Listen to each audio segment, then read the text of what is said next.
I don't know how long And I can stay action. on the porch Okay. here, man. It Look is. who has It, joined me in it the is. on the live stream. Hey, And this everybody. is I doubt anyone on this channel even remembers me, but but Zeph and anyway, I used to hang out in. well, we're live. I've got someone. This is Frankie of Z and Frankie in the morning. From you recall, you guys, some of you old timers requested to get Frankie back on here, and here he is. And it's He's still looking kind of really the morning. good. He's still got that youthful thing going on, and Dude, I so was just enjoying our conversation about, so I'm moving after 3 years and being in one spot. And what I realize is that for me, being in one spot for 3 years is incredible. I don't, I'd have to really stop and think when I've been in one spot for 3 years without moving. But I'll tell you what happens though. You accumulate a lot of crap in your place, man, over 3 years, you know. Um, yeah, so I'm kind of going through that, and I've been real philosophical today. And then I hear from you. That was so wild. It was just incredible. Um, yeah. Wow. well, I've had you're coming through my Oh, laptop. wait. I see. Don't ask me to do anything, man. I'm lucky to No, have no, I'm taken not. your I'm not. call. You're coming through the laptop speakers, and I'm just wondering if they can. Can you hear me, Trish? Can you hear Frank? Yeah, check 1, 2, 3. What? Right. There's a delay. Oh, of course. Okay. So how can I get you to come through? I see. I have to make this So adjustment. Trish would have to be logged in too to not have a delay, I would Oh, think. here we Well, go. I guess. I'm not sure. I was telling you, man, about my experience. So I did my first, I don't know, cyber job interview. It was kind of a cool. Right now, I'm in Orlando, and this job was actually somewhere in Daytona. And I was like, hey, that's close, you know, when I applied to it. But then apparently it was with Boeing, right? So I'd applied to like 4 or 5 jobs there. One of them was in Kansas City or whatever, and that's the one that came to mind that I thought um turn the fan on here. That the little quiz was for, and I was like, that doesn't pay much, and you know, Missouri, I'll get around to doing the quiz. So this young guy calls me, I assume young, about, you know, why didn't you take the quiz? And I was like, because I didn't think it was a very good job, man. Why, you know? And he was going over the details of the job. Everything sounded kind of, you know, above average. And then he was talking about this lump sum payment to take the job. And I'm like, oh, yeah, man, that would work right now, you guys. I'm in. So I took the quiz, and I swear, man, I had to fumble around for like 10 minutes to get the website to work. And then it reminds me of just now trying to get on the app with you, bro. You know, all this, oh, it starts in the app. You click on the email, then it goes to a web page, and then the web page logs you into your Substack account, which launches the app. And you know how it goes. Can you still hear me, Frank? I can, yes, absolutely. Okay. You're coming through my speaker, and I don't know how to stop this from. Well, hmm. It's coming through the. I'm just trying to turn on. Trish, could you hand me that speaker, please? Did you try unplugging the computer and plugging it back in? No, I'm just trying to get it out of this. Remember that? I'm going to kill that speaker. I got to kill that speaker right there. I just need to have give it a finger on it. There we go. And I'm going to kill the sound. Uh, You got how to let about me. now? Is it still working? Check, check, check. Shit. I got to. We're just looking at a few kinks here, guys. A few what? Oh, kinks. Yeah. You guys should have called me yesterday, man. It was looked cool in here. I'm tearing the place down now. So the big hassle at the moment is I've got like one shipping container to what is that? I've got one shipping container for this move, and I'm sitting around with my got my Okay. tape measure. It's like, oh, all this should fit. Just barely, I think. But tomorrow at 9 a.m. or whenever, I'm gonna find out for sure. I can't hear. Unless I turn this on, then there'll be delay. I'm not sure what to do here with this problem I'm having. So Oh, let's so see walk if I around. can Yeah, check it out, guys. I gotta. okay. I'm gonna miss my spot. Unfortunately, the we're having a little bit of a difficulty with this. Um, okay, now can you hear it? I can hear you. Can you hear Okay, me? yeah, I I can got some hear nice. you, but can you hear me? I hear you and I see you, and okay, that's cool. We'll just go with this. That's I like had to, the what you call it. I have you going through this like interface where I have to actually mix. I got to mix the volume so you don't kill my ears. Remember that Doctor Strangelove where I'm hearing you just fine. Are you Yeah, hearing me? yeah, yeah. So That you're kind just fine, Dimitri. of. It'd be good I'm fine. if we don't have a nuclear war right now, Dimitri. Please. Okay, so now I'm going to get back to. But no, man, Okay, there we are. I was telling the story about how I've been here longer than anywhere else so far. For Yeah. I don't know, decades, man. I'm trying to think anywhere that I've been for like 3 years in a row, a solid run in a single place. And the rational human being in me looks at that. Oh God, it is so hot. I'm gonna step inside. The rational human being in me just looks at that and goes, man, I would be, comfortably well off, probably retired by now if I hadn't moved so many times. But then I'm thinking, oh no, I'd be dead too. I would have slit my wrist from boredom by now. Ah, So, right? I mean, yeah. you know what I mean. So I don't know. It's Unfortunately, I do know what you mean. dude, I'm dealing with all those all of the unattended details of the last 3 years. For one thing, like throwing away stuff that should have been thrown away. Every time I move, I throw away stuff because there's like a limit to how much shit you can move, right? In a truck or for me, it's Yeah. going to be a storage pod. But So what we're gonna do here, I think, is I'm gonna introduce Frankie now. Frank oh yeah, who's is Frank? he Who's this guy? he was pretty much half the show in the beginning. He was very Well, everyone liked third the his show. There was Trish too, it right? was Z and Frankie with Trish, and then Trish would join when she wanted to, and that wasn't every time. And then we had Rich Keltner who would join us occasionally, and just remember the spiritual warfare we went through with that. Richie. Yeah, so hopefully he'll. Trish, why don't you email Rich and tell him that Frankie's on? He'd love to see Richie. you. I know that. Likewise. So Hey, Rich. hopefully Trish will try to contact him. I haven't. Gosh, I've lost. You know what? Time goes so fast. I've lost touch with you. I lost touch with That's the Rich. I thing. lost Oh with. man, it's like Yeah. where the hell did the last 3 years go? We were both talking about that same time frame. Sorry, man. I'm adjusting my fan here. I've got a Okay, remote so we're control. having a reunion right now, Z and Frankie, and it will be available after the live show. But here it is live. So if you have anything you want to ask Frankie or me or whatever, go ahead and chime in. I can't see it. I tore my computer down, so maybe you could. I hope you don't Okay. mind if I lean back, man. No, you Hey, go ahead. Be comfortable.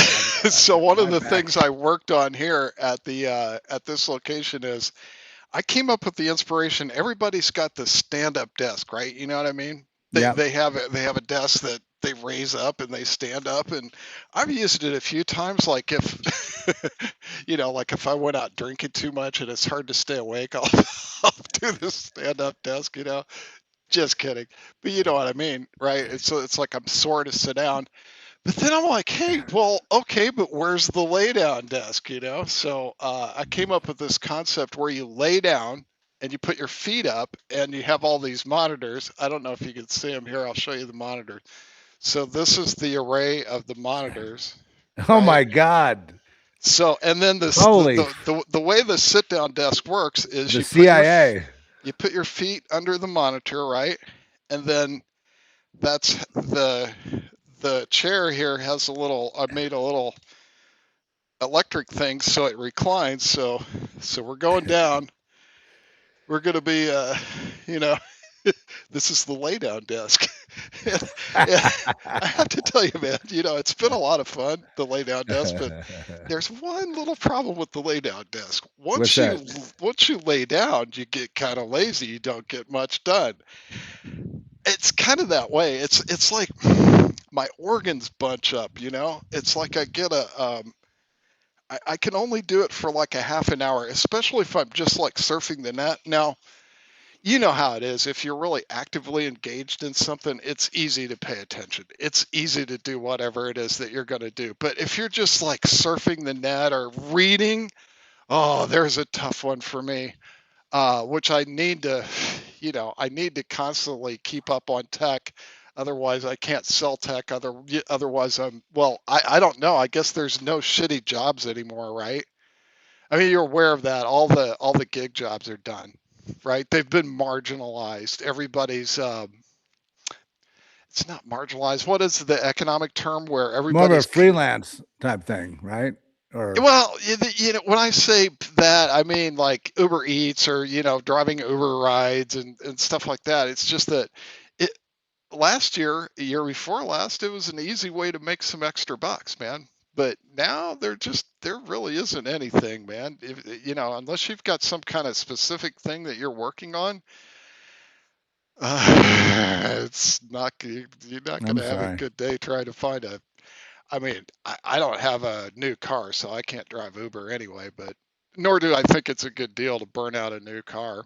Um, Around here downtown, though, I'll say one thing The that's only cool. thing I would worry about would be just like people in general getting in your car. Yeah, yeah. You know, I mean, I've, it's like Russian roulette. I've never even thought about it. It's just so not an option for me. But um, the the way people make money right now is Uber Eats, where you like dial. So in an urban area, you guys out there in you know rural Santa We Fe, have we probably. have we have Instacart out here though. Do you really? Yeah, so they that's good for like if you need to shop at the market and you don't want to make that drive because that's like 20 miles in Okay, into town. okay. So they'll come out here if you have to get enough like a real one normal grocery run they'll come out here, but if you just buy like 2 items or something, like in town you can buy 2 items and they'll come bring it to you. But There's this. here you have to run up the bill, just like okay, so it saves us on gas, it saves us on time. And usually the drivers at Instacart, they've all been really, really polite, really, really, good. So, and usually you look them up, you can see how many times they've delivered. Like on this one we have here, it's like 2,100, deliveries. The So you big figure thing, by, yeah, the big thing for the college crowd, right? Is it's 2 a.m. I want a Taco Bell, but I'm too drunk to walk over and get it, right? So the way it works here is you've seen those little electric bikes, the battery operated ones that you can pedal too, right? But yeah, yeah. they use those to deliver stuff, which I think is brilliant, man. It comes cold and beat up when they deliver it on a bicycle, but I think from the perspective of the deliverer, or yeah, the deliverer, the person doing the delivery, that's a pretty brilliant operation, man.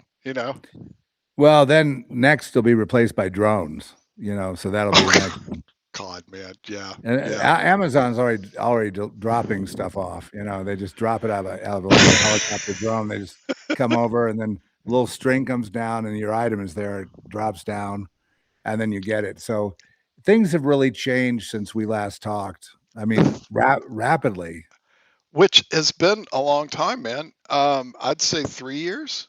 Yeah, and those 3 years I was in recovery, and that was, with one big, setback in February, but I got out of there in a week, the hospital, Great. and, I didn't get an infection then, but I mean, I've seen, how a lot of people die. A lot of people die in the hospital. I mean, it's a morbid subject, sorry, but No, they no. die from sepsis, and that's when the infection that you have gets in your bloodstream, Okay. Okay. and then it goes after your organs and takes them out, kidneys, liver, whatever, and heart and, lungs, and, so now you really gotta fight. So what they do is they load you up with antibiotics, the kind that will damage your liver, will damage your organs, but it's to save you. So then after that's over, they discharge you, and then you have, like, anemia, and you can't move, and you can't walk, you're a changed person kind of, Oh and you have to man. slowly discipline yourself to come back, but c comeback takes a couple of years, and so it's, a fate I don't wish on anybody. It's like it's like the AMA, it's like they gotta kill you to save you. They gotta hurt you to help you. They gotta give you something that hurts so that you can get another benefit. Then when that's over, the thing that got hurt, you get something for that, and then that hurts the other thing again. Then you're back and forth, back and forth.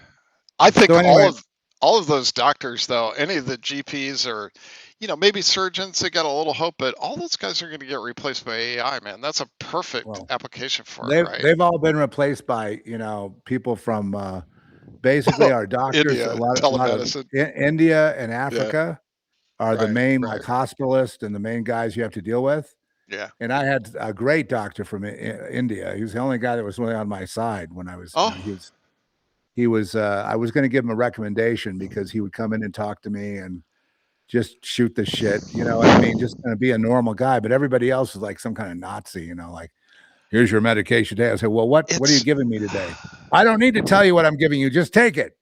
yeah, yeah, yeah, yeah. It's for your Right, own good." right. So They're that's done, dude. They're gonna all get walked, man, good, because good. yeah, I agree. Yeah. Terrible Uh, aspect of humanity are nurses are so far in my life, the nurses have been every once in a while, there's a good one, yeah, but yeah, of for course. the most part, they're like hive mind. It's all that I see the hive. They work as a hive. They're all you talk about gang stalking, we're gonna talk about that today. Okay, in the hospital itself, I mean, gang stalking can also be the medical business. Now, you know that during COVID, they were living it up, they were drinking vodka, they were having orgies in the hallway while these patients are sick fighting for their lives. Now, we never really even I never even saw a movie. I would think, someone would do a movie, just even a comedy to show just how insane that is, and, so, that's going on, and you're fighting that, and then I also noticed, and it may be because of all the dead that shouldn't have died. There's like, okay, for I know Christians will jump on me, but, there's like ghosts there of, Oh, you know and they're wandering the halls, and then there's portals that go into other dimensions that are, tied to the hospital, and they know about it. Some of them know about it, and they say, "If you talk about it, you could get killed." And how could you get killed? It's just you go into surgery, they hit you with, anesthetics, then you die from that. And when you get to be my age, they're not gonna say, "Oh, we have to launch an investigation." It's just like, "Oh, it was just natural causes, died of medical procedure." He was really sick anyway, yeah, and, so yeah. it's too bad. Here, Trish, here's the cadaver. And then, she's gotta And the get a bill. and here's the bill, it's And the bill, 100,000. yeah. Yeah. My last bill was $100,000, Oh, Jesus. You're and, kidding. the insurance, Medicare, paid for it, Oh, thank most of God. it, Okay. and that would have ruined me. So that 100,000, I said, "I've only been there a week. How could it be 100 grand?" And then the one before that was one of them was 500,000. But I've spent $1 million in the hospital the last 3 years. That's insane. That Yeah, is just but I had the Medicare. So here, I just lucked out because I just squeaked in, like a couple months okay. before, and Uh-huh. then I got sick. And then my insurance guy said, "Look, the best way to use, insurance just use it for catastrophic, and they won't raise your rates as long as you're not going there for like little medications and just little nickel and dime stuff. That's what moves your bill up.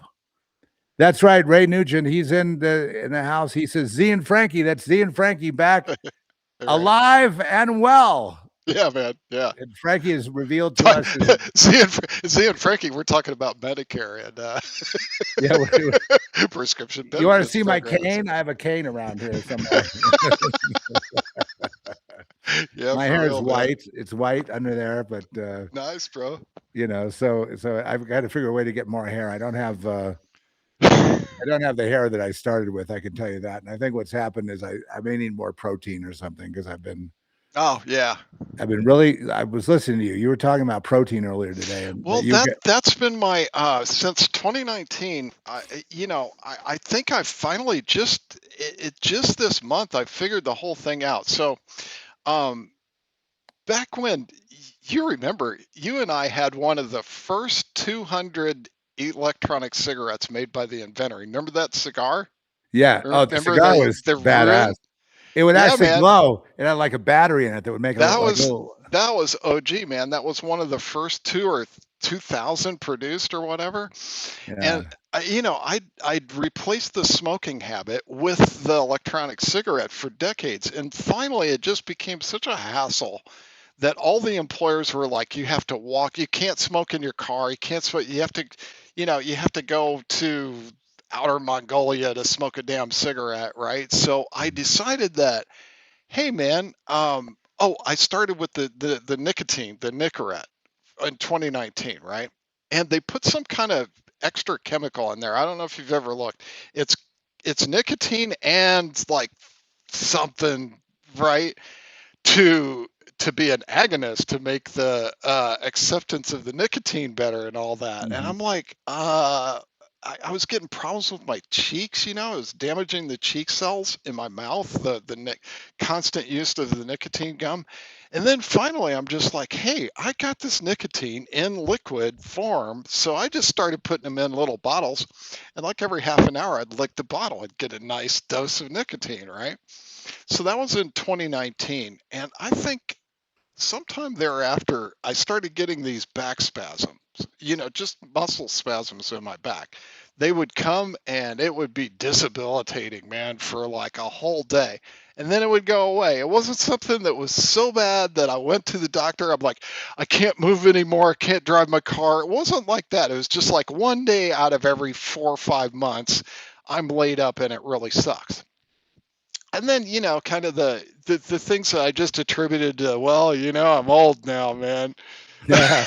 My joints hurt and things like that. But I figured out, like, at the beginning of this year that the the joints hurting and the muscle spasms were not caused by some kind of magnesium deficiency or something like that. It was a lack of protein. And Yeah. so I started just taking these. I had a whole bunch of I've been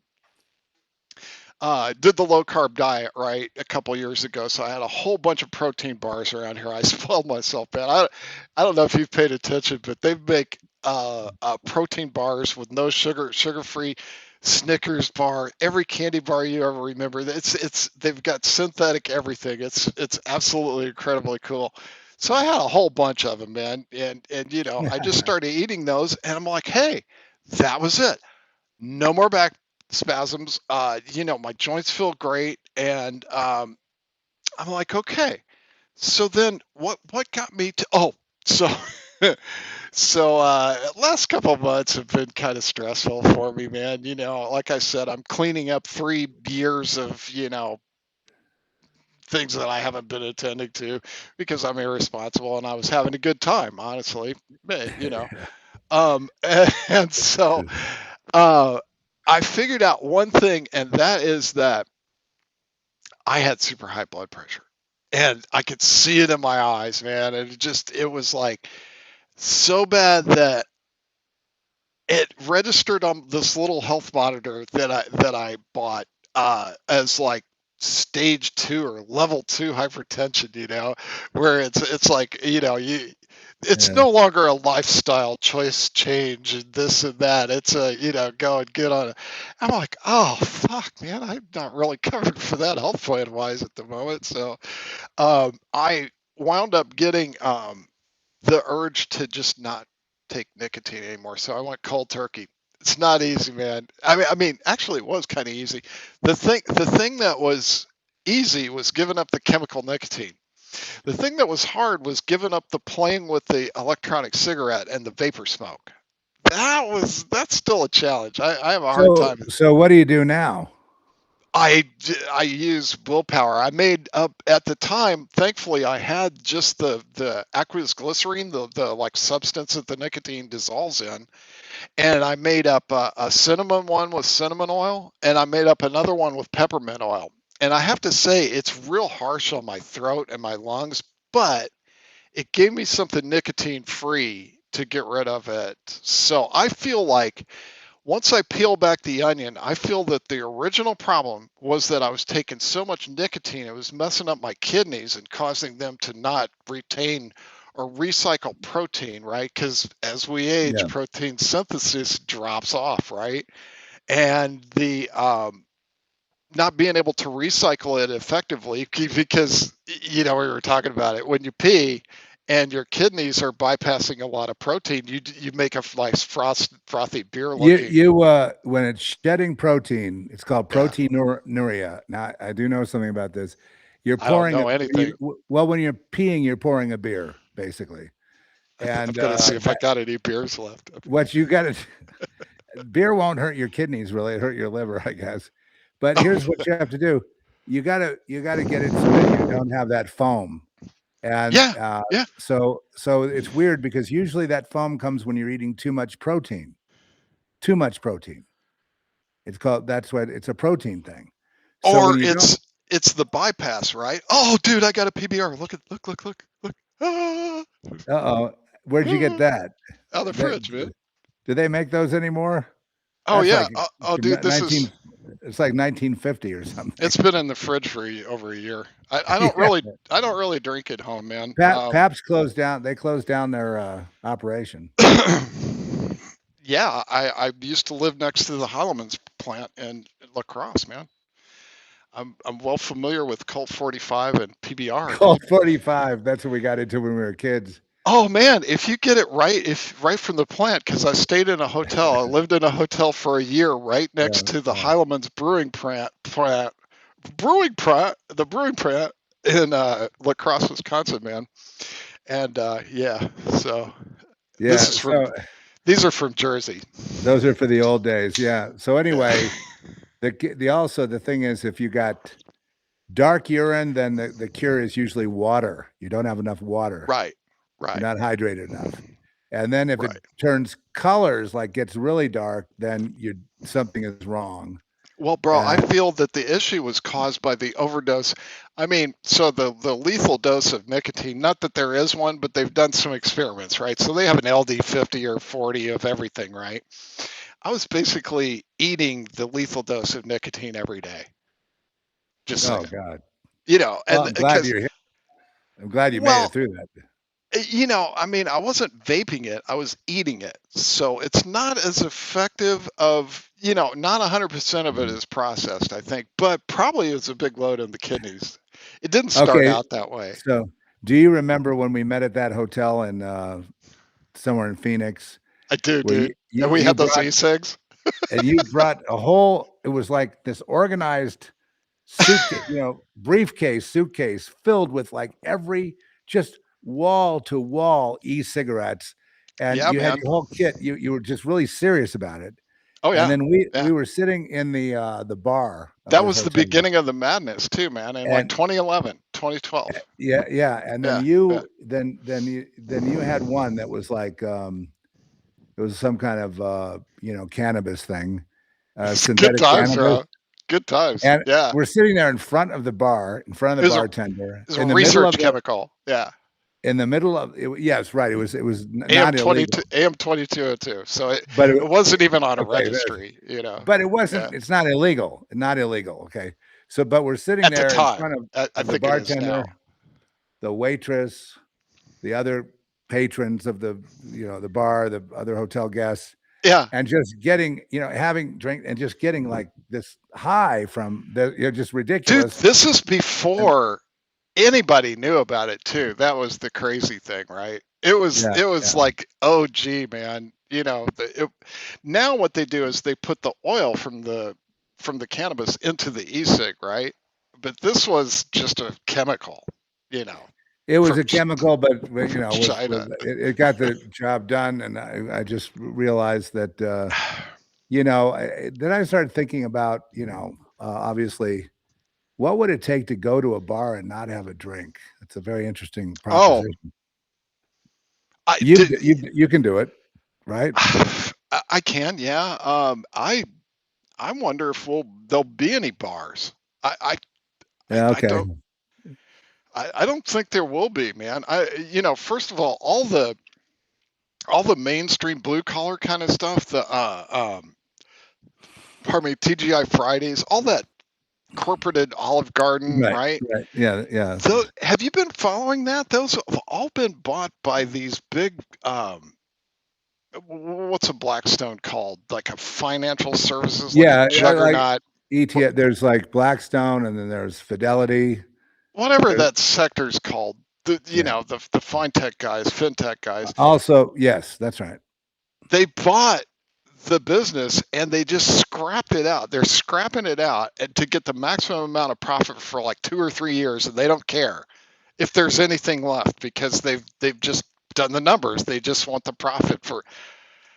I don't think there's going to be any restaurants left. You look at McDonald's now, and I mean it's crazy how much stuff costs there, and the quality is so terrible. Absolutely, Yeah, yeah. Well, you same know. with the places like where I've noticed is like Applebee's, Chili's, all those kind of places. It's just rancid, terrible. Outback Steakhouse is another one. Just it could go on and on with their like all these have a gimmick, Outback Australian, Oh Chili's yeah, authentic, yeah, yeah. Applebee's, your neighborhood hangout where and then there's Olive Garden where it's like, oh, the whole family comes and we share the food and and it's ridiculous. It's no I've good seen, though. It there's no reason to go. What I've heard is that if you go to like a good restaurant, whatever that would be, right? Like a mom and pop's good restaurant, or if you go to any of these corporate entities, whatever they are, all of the the appetizers and the desserts are made by Cisco. They're just they're all the same thing, man. They might use a different oil to fry the cheese whizzles, but they're made by yeah, Cisco yeah, in a factory nearby, and yeah. it's Cardboard food. dude, it's no good too. I don't care. I'm not that picky, but it's the quality of it and the health impact. I think. Yeah. I feel there's a Well, real. I haven't gone. We usually just try to get good food and eat it here. I don't really go to there's a restaurant down the street that's a beer. They made a go of it. Like there's one place out here in the middle of nowhere, and it's a brewery. And it's what is that called? Lone Butte Brewery, or I can't remember the name of it exactly, but they have beers they put out and they brew it there, but they've expanded now to where you can get their beers in stores and stuff. And it's Okay. very good beer. Then they have like regular, burgers and salads and pizzas and things like that and they have entertainment there. I would say that those beer places that kind of expand pretty good. Then there's another place called Santa Fe Brewery, which you probably have seen their beers out there. And they have is this a food truck there for food. It's this big garden kind of area that you sit around these Adirondack chairs, and it's called Fusion Tacos. Now, here's the thing about them: everything they do is great. It's a fusion. The best restaurant I know of is in a food truck, and it's all fresh. Right. It's all made right there when Yeah. you order it, Yeah. and then they you get a little buzz thing, and it buzzes when your order's ready, and you get it, I and believe have it. get your beer right from all the factory is right there. So they have all the brewing going on, right? Get it right out of the tap. Oh man, and I love it. I want one so right now, whatever it is. it's called Santa. I don't know the one over here. I had a Lone Butte Ale. I don't know how long ago I had that, but that was I remember when they started. They started with just one beer, and they had other beers on tap, and you could get a Okay. growler Oh, there. You know, the okay. growler is the bottle. They fill it up for you with the draft that's on. You know, and you take it home. And so they made a go of it. The last 5 years, they're still there, which is amazing because every restaurant that's tried to go in there, they've failed. We had a Cuban restaurant that was great, but it failed. Everyone else failed but this beer place. But it's not a restaurant, as you point out. It's a food truck and a. See The that I food, believe in. That's the gonna food, work. yeah, yeah. This food truck, we would go to Yeah. the chiropractor in town, and Yeah. then on the way back there was the food truck, and so we'd stop at the food truck, get something to eat, and go home. That's A it. great experience, but the other restaurants are either too expensive, I mean, really expensive, and I mean, almost harmfully so, or they're these dirt cheap kind of, it's sort of like there's one called the Blue Corn Cafe in town, and it's just maybe a little bit better than a Chili's or one of those. You know what I mean? It's Oh, all about expansion, corporate expansion, cloning themselves into more, trying to get a franchise going. And when you do that, you lose, of course, quality. And then there's the few restaurants downtown that are signature restaurants with real people, real chefs. But then that they cater to, even people that work there can't afford to eat there. So it's, yeah, yeah, exactly, man. so it's one of those kind of upside down. It's a tourist. Santa Fe is like a tourist. It's a tourist destination, is what it really is. Is it from where? Where do people come? If it's Well, they tourists? come down. They come down. They come up here from the south where it's really hot and it's cool up here in northern New Mexico. They also go to Colorado to like Telluride and different places like that have very temperate, mild climates. Like it gets up to 85 degrees, but it's no humidity. See, so that's like, and then it's cool at night, and I so don't know people what like it is here now. All the temps off. It's pretty where are hot you here in today. Orlando? I went to Disney World in Orlando. I took my daughter there, and we both I got bitten by a bunch of bugs. Like I had to go to the nursing office, and Yeah. my daughter couldn't stand. She got triggered, and I got triggered because everybody was. We went in the wrong entrance, and there were these signs for the employees that you see like lined up. It says, "Remember, stay in character." You know what I mean? Oh Things man, like that, like that's signs. scary.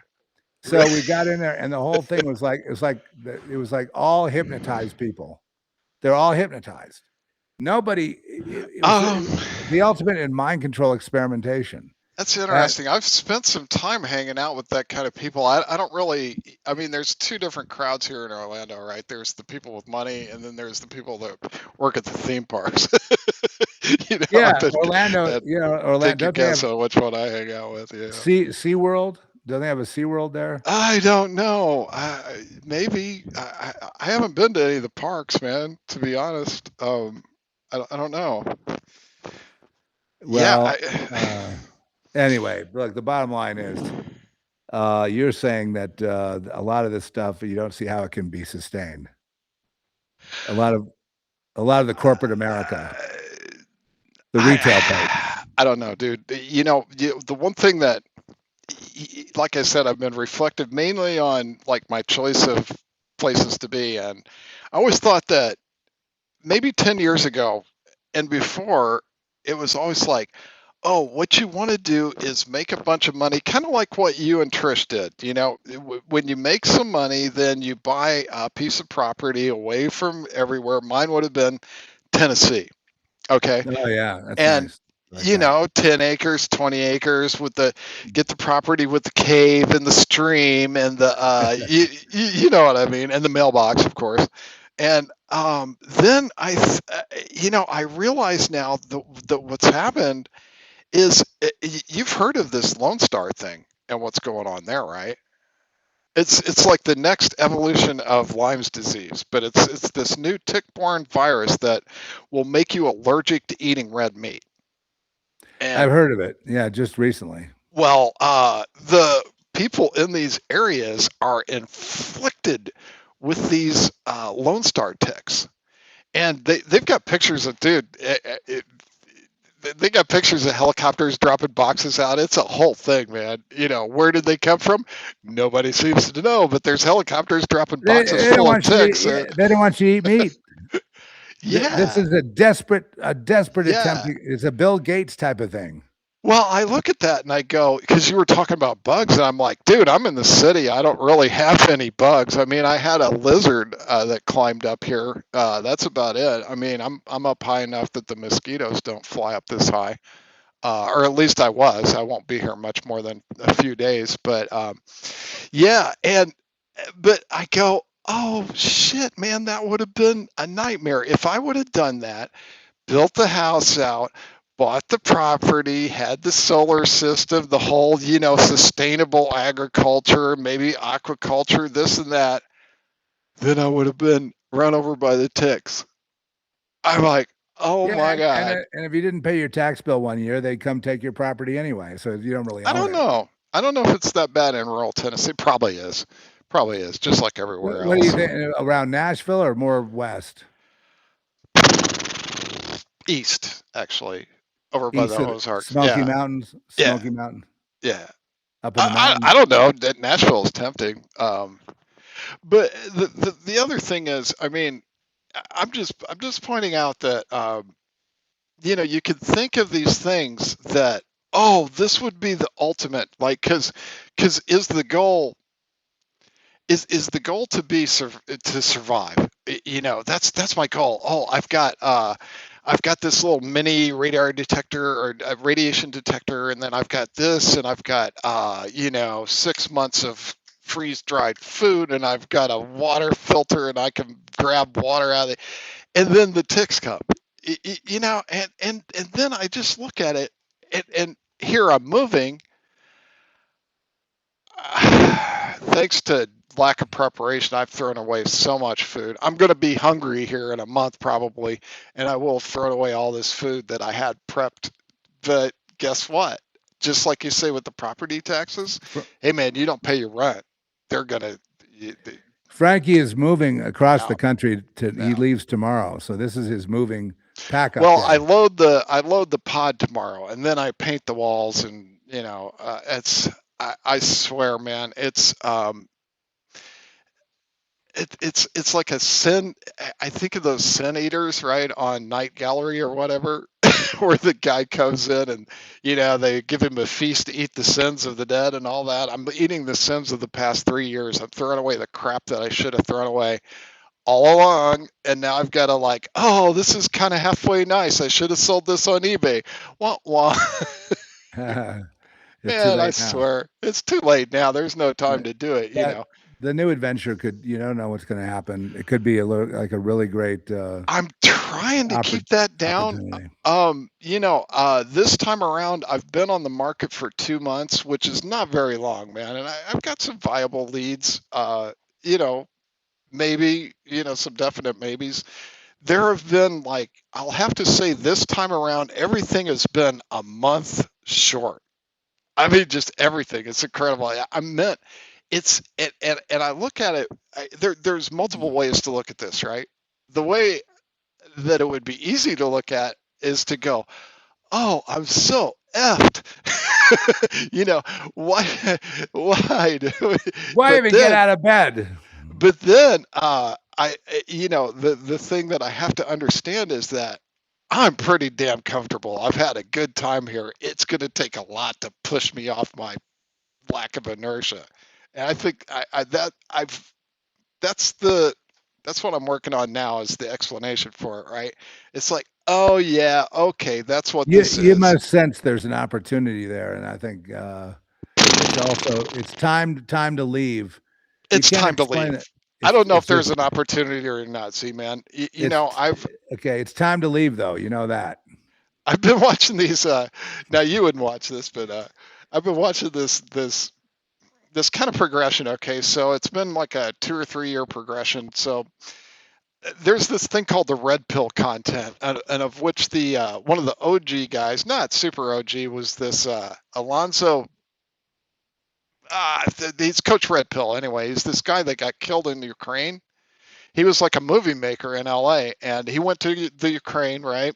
Kind of born of like Bolivian bankers or whatever. And he had a couple successful short films and all that. And it just, when I look at the guy, as like his dad kind of hooked him up in the background.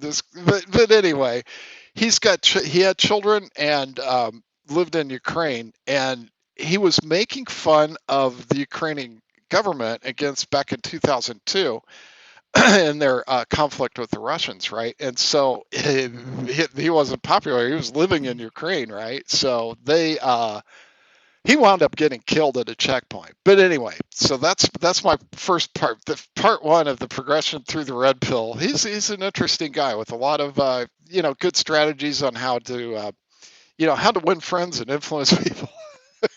Yeah. So the step two is you're going to get into the passport bros. And these are guys that decide that, well, Western women are just, they're impossible. So what you want to do is you want to move to the Philippines. And I have no desire to move to the Philippines at all whatsoever. But, it was amusing to watch these guys that, they're like 55, 60, whatever. They got their $200,000, $300,000 retirement, a little chunk of cash, and they go to the Philippines and stretch it out. Wind up getting these young wives and a couple kids, or maybe even you never know. And then finally, this year is the devolution of it all. The downsides, the neg sides of the passport bros, and I'm like, the reason why I went there's a point to all this. See, I just and here it is. But I'm thinking, maybe what I do, what if I lose everything? Well, what if I do? I'm just going to go live in the Bay Area and do some startup, live in the back, like, because I did a startup in 2019, which was a pretty big hit, man. They went from like $3 million founders when I started. I was like one of the 12s. I was a contractor, but when I came in the door, I was one of the 12s. And then after I left, by 6 months, they were on the NYSE. They did an IPO, so they were listed on the That's NYSE. that. There's a lot that don't make it too. Yeah, So yeah, yeah, oh yeah, for sure. Well, I guess when you walk in and the whatchamacallit, the CFO is an ex Goldman Sachs employee, yeah, yeah. you're probably gonna think you're gonna have a nice day, man. But anyway, Well, anyway, the money is, what people don't understand about money. It's like energy, yeah, you were talking and about that earlier. this is something I've been looking into because it's very interesting. This could really help people. Money is currency. Money is available, and we are under this illusion that it's scarce and you can't get it, and you have to like enslave yourself to get it and all that. But what if, okay, now I know that like my head's in the clouds right now, so and I'm being completely impractical and probably just fantasizing. But what if, which happens, what if we figured it out? I think it's almost like tied to Tesla technology that this currency is available to anyone, everyone. Now I don't know. I'm not saying I know how to get there. I'm just envisioning this flowing of quadrillions of dollars through the system, just here and there. And what they used to do is when you'd send money somewhere, there would be middlemen, and they would get their free money just by being a conduit for the money to transfer, say, from New York to France to Paris or something. And so it's like this money is just swirling around. All these traders and insiders get the monopoly on the money. They don't even work. They don't work for a living. They just sit behind monitors and they work off shavings, off half points, of your quarter points, of these little Yeah, tiny pieces. And at the end of the day, they're millionaires. They're trying to be billionaires. That's the whole point. But this technology that they're using now with all these apps is coming closer to the average person. I mean, I know a lot of stories about people that have gone into something or other, something that has to do with tech or something high tech, whatever, and found a way independently to gather, to get the stream heading, a little bit of it heading their way. Of app people. I don't even know what all the things that would be, but let's just go back to what I said before I hang myself. Basically, money is a currency. It's like energy. It's like the rays of the sun. Okay, so the ideal is it should be available to anyone. I've heard this. I've never had it rain down on me, man. Not If it's communism. I don't mean communism. Okay, not communism. Not some asshole sitting at the top of the food chain with his billions doling yeah, out, $100 a week to people. I'm talking about um, serious currency by getting into the stream of the currency and having it. Now, look, I don't know the answer. I've thought about it a lot. I don't have any ideas for apps. I don't have any technology ability at all. And so I'm just seeing this. It's like when I look at the ocean, I see nothing but abundance. Why aren't we? What's the problem? And it's like I said that, and I said that in front of this one guy who was like a priest, a real drunk. He just was really loved gin, and he was drunk in the middle of the day. And he was like, he looked at me, and we were at the ocean. I was pointing out, look at that beautiful ocean. It's just filled with fish and filled with opportunities, just filled with everything. And he goes, he got really mad at me. He goes, now look, a man has to make a living. I said, what's that got to do with all the abundance of the ocean? Does that make you mad that I said there's abundance in the ocean? Like, what does it have to do? What do you I think? don't know. It's that we can't go get it because we have to answer to somebody. We can't just go take it. It's just like if you start growing crops, let's say you grow some kind of new thing that cures cancer on your property. You know what I mean? It won't be long before they try to take it away. So they've got that problem. But I don't know. I feel like in the future, there's going to be some mechanism, someone's going to figure out some way that the distribution of, well, we won't even need money. That's the thing. Money will be obsolete. So that's well, if things are produced autonomously, right, by robotics or whatever, and AI runs it, I mean, yeah, sure, why not? I think Elon Musk touched on this a little bit. He said it's not universal income. What people are going to get is universal high income. Now, when he's world's first trillionaire, when he says high, what does he mean? It must be pretty high. It must be pretty like it's not $1,000 a month. Try 50,000 a month. Right, because you would think a universal income would be like, SSDI or whatever. It's like, here's your pittance, and you'll be lucky if you can afford to pay the power and maybe have some tuna fish once a week, right? Yeah. That's not what we're talking about, is it? No, he has some idea that when the robots are doing everything, that the people, there's a direct benefit to the people. But, of course, these sharks move in. They want to steal it for themselves. So no one has addressed that question of the muscle guys, the muscle guys that come in and they shoot everybody that has a different idea. I mean, so this is, it's a sad thing about the world. But what if when we graduate from this world, like in our death, and then we go beyond our death, our consciousness continues, we leave our bodies, and we're getting all the answers of all the universe. And one of the answers is it was free. Everything was free. And see, you got mind control. You played the game of it's not free, and it takes torture and hurt and all this self-discipline and self-improvement to get something when it was just free to begin with. Okay. I feel it, man. No. I heard you say that. You said that earlier, and I don't think it's communistic at all, by the way. Well, I just don't know how we get there. But if you're a trillionaire, like Elon Musk after SpaceX IPO, he becomes the world's first trillionaire. Sure. And he's thinking about how to distribute wealth, naturally, because he's got too much for himself. And so he's trying to figure out how to distribute. Okay, same thing with free energy. Let's forget about money. Let's call it energy. Okay, so Tesla came up for a way for humans to have free energy. And he probably paid the price with his life. They got rid of that idea right away. But his concept would have given everyone free energy, which would have freed up other energy like money to flow to people. So you're now saying energy rather than money, because that's kind of what I was thinking when you first started. Currency.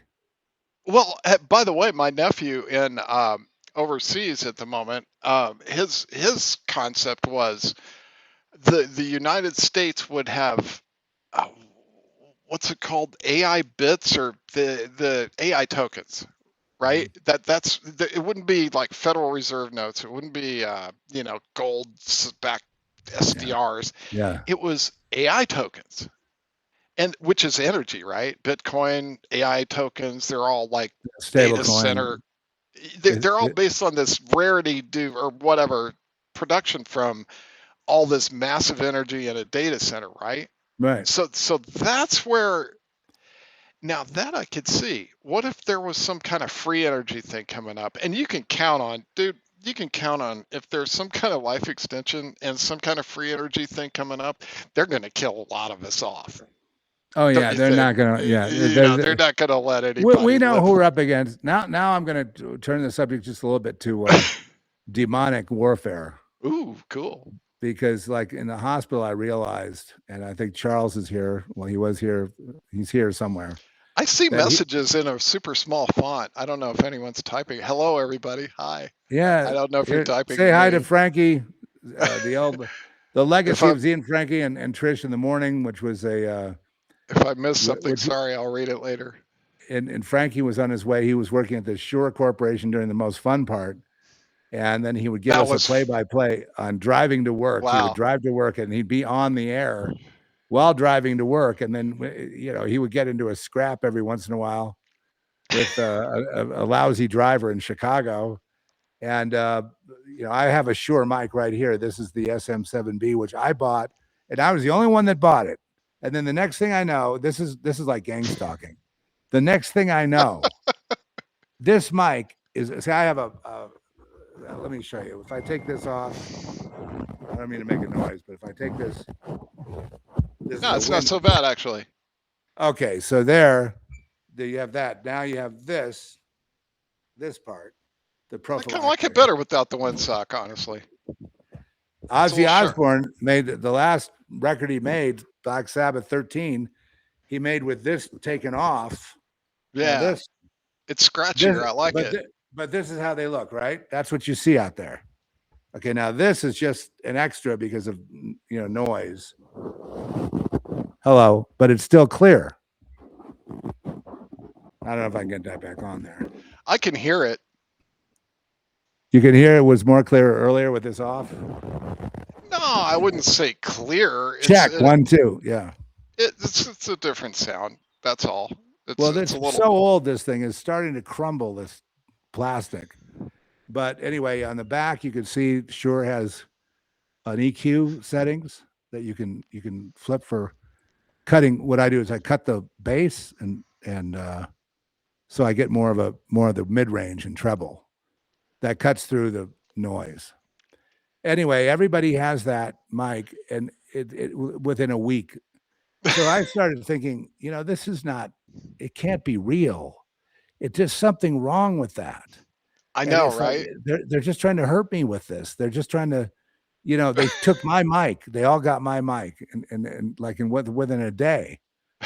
Okay, so this has been bothering me for like 5 years, and I'm trying not to take it personally, but really, I did have this mic. You can ask Trish. Didn't we have this mic before anybody else? So she's nodding at me, yeah. And then wasn't amazing when we finally go to this this video of Rick Rubin supervising the Black Sabbath 13 album. And so I was really fascinated with Rick Rubin and his process. He goes into a room and he has a bed in there and he has headphones on. He lies down. He doesn't do anything technical. And he runs the show from a reclined position like you, Frankie. He's in another room. Another person who thinks like me, poor guy. Yeah, he's on a mattress and he's listening. And, And so Ozzy had okay, so this mic without this pop filter on it, or whatever this is, uh, and had, you know, it very raw, and then had a regular filter, you know, the regular pop filter that sits independently like that in front. So he's singing into that like that, and I thought his voice sounded great in that, because everyone sounds great on this mic. But how did they all decide to do it on the same day? That's what I just don't understand. It's just like great marketing, or just, you know, some kind of hive mind thing. I didn't do it. I mean, you know, they're not listening to me, but I mean, let's say on Yeah. Alex Jones show, Alex Jones never changed. A lot of people got the Electro Voice mic, that kind of ribbed thing that was popular, but it lost. This is the one. This is the one that everyone uses. Then they have imitations, which is the electronic digital version, you know, computer USB. They look the same, but they're not the same as this. This manages to create a warmth in your voice. You know, warmth, and when you have warmth in your voice, if you're talking, it makes you communicate better with your audience, supposedly. You know, and Absolutely, yeah. and Trump uses an SM57 with a pop filter, with a filter on it. And he's been using that, because I checked. It's not the SM58; it's SM57, and that's what I use whenever I have to either sing or do anything with the audio. I have just a regular $60 SM57, and I run it through the API channel strip, and it sounds gold. And I compare that with a $5,000 Neumann mic. You know what I mean?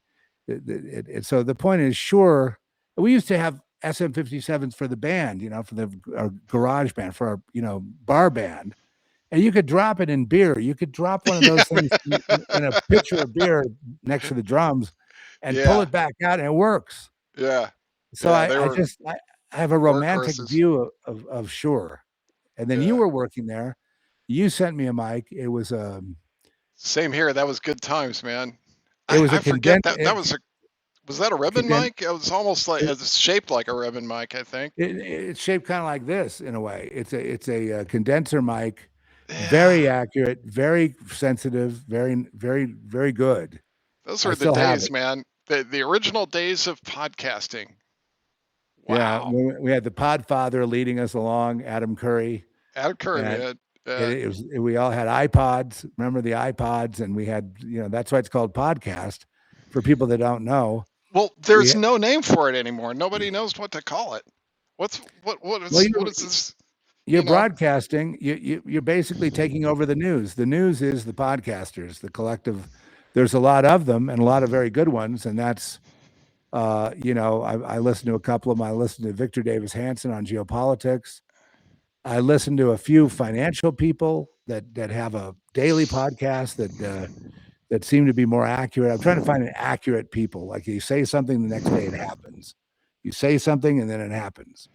So, you know, they're talking about Congress, and then I want your opinion on this: the predicto market.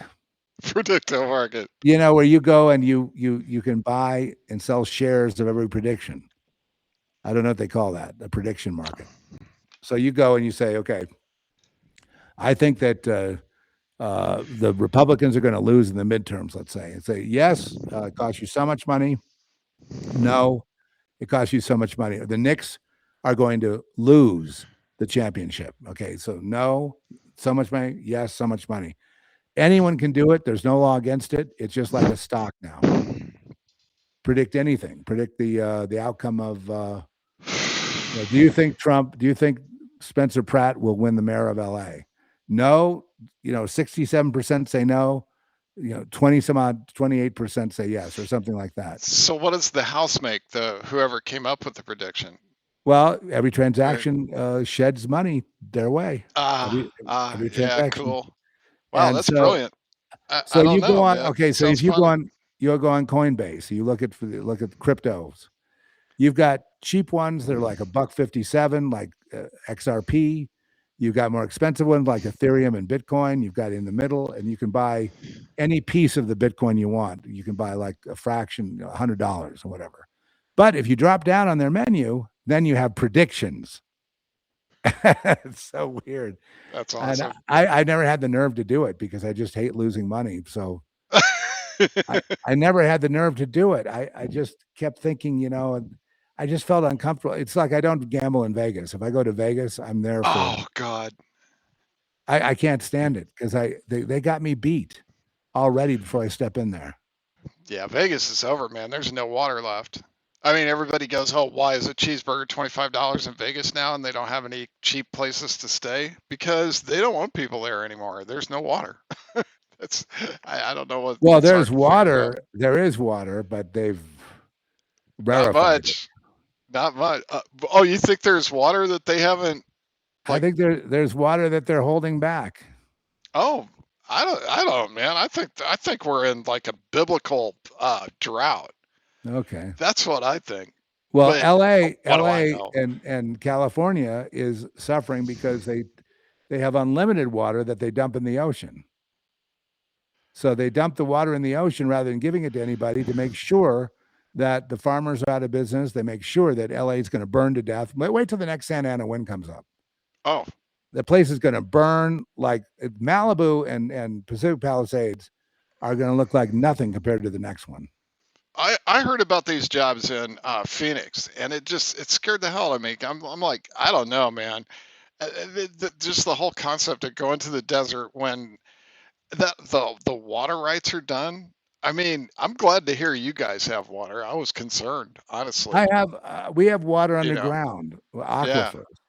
Well, a lot of the aquifers they've drained just for agriculture, man. Right, You right. know, Well, I don't know. data centers will drain, they dig wells for data centers and they have to figure out a new form of energy.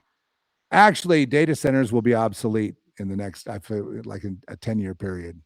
I don't Yeah, think yeah. we'll have data centers anymore because you can process all the AI and everything in a quantum way where you don't need anything. You don't need you don't need any physical anything to do it. Well, But that's what I've wondered about. It's like, why is AI all of a sudden this thing? Why is everything? I mean, what was the break? I mean, I think that they figured out a more efficient way to train the models. That's why we see it all of a sudden. All of these, data centers and all the AI technology coming out. It's a big thing on the stock market. So what you're saying is probably true, right? They're going to figure out yet another way that's more efficient to train the models, right? Because the training is where you take this immense amount of data and turn it into, you compile it basically into this route so that any one of the individual possible input combinations just gives a quick result. And it's all been pre-computed, and it's just this massive model that enables the thing to work. And apparently the energy intensive part of it is the training, not the running of it, right? So yeah, it's a massive thing, and it's it, uh, you it's know it's it's a absolutely incredible. I've seen it. Honestly, the last project that I worked on a couple months ago got kind of controversial, and one of the manager guys put everything into one of those LLMs. You were talking about it could read the document in like 10 minutes. This took about 3 or 4 hours to read the document. I guess it's kind of corporate America. It was a cheaper version or whatever.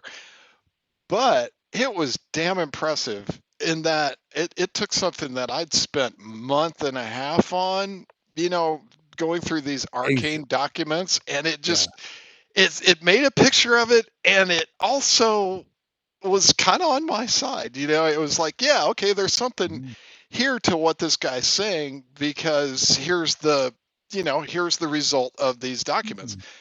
And it was humbling, dude. I mean, I walked off that job going, gosh, man, here's this AI in like a half a day that I'm not sure it would have came up with the thing that I came up with, but it was able to catch up with me in, a Yeah, half a well, day. the thing is that Uh, I fed, novels, screenplays, all that stuff that I've completed into it because I want a yeah, synopsis. you were talking about that. Yeah. I want an outline. Okay, so How does for it do me, with the synopsis? Is it decent? It synopsizes it in 30 seconds, But is it and good? Is it it, worthy? it's good, but you have to rewrite it, kind of a little bit. It's not like Okay. you're not getting off the hook. You don't get to turn it in for a term paper. You don't get an A from the teacher. Oh, But it is pretty much like if you just want solid analysis, it's not. See, a synopsis in say movies is used to help sell the picture. Now, if you don't need to do that, if you just want a synopsis, it will outline it, it will put bullet points, it will have everything organized so you can see exactly what's going. The whole point is to see what's going on with your screenplay or your novel so that you can go in and rewrite.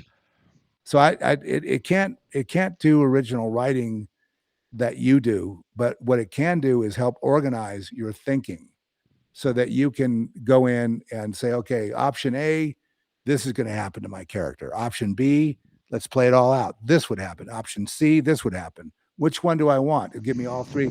I said, I need more options. It'll give me 20 options. I want a picture. It gives me 150 images to choose from in not even 10 seconds. That's grok, super grok. Not even 10 seconds. And I can choose, and they're all high res, they're all photorealistic, they're all professional and usable.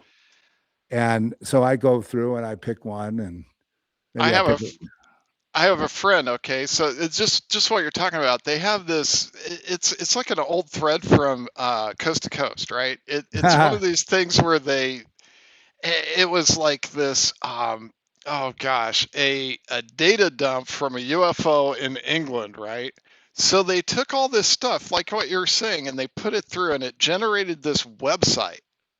And I have to tell you, man, it looks pro. It does. The whole thing took this, you, you crazy. you go in and put your personal touch on it, Yeah, and you yeah. basically it works for you. Like I get it to work for me. Give me a synopsis, and I'll say, look, I want a industry ready synopsis that will I'll put together with this pitch deck, and then I'm going to send it into wherever, and I need it to get me $2 million. Okay, so can you do that? Yeah, and then it puts it in that style. I go through and tweak it, make it my own, connect it to my director's statement, my this statement, that's the the pitch deck, the pictures, and the sales, blah blah blah. Send it in, and it's a crapshoot anyway. So we hope for the best, but at least I would spend a week on something like that. I'd spend 10 minutes. So the workflow, the time I want to spend on a creative project is like, say I'm going to direct something. I want to spend time, on storyboards and on concepts. What am I going to do? I want to spend time dealing with the process.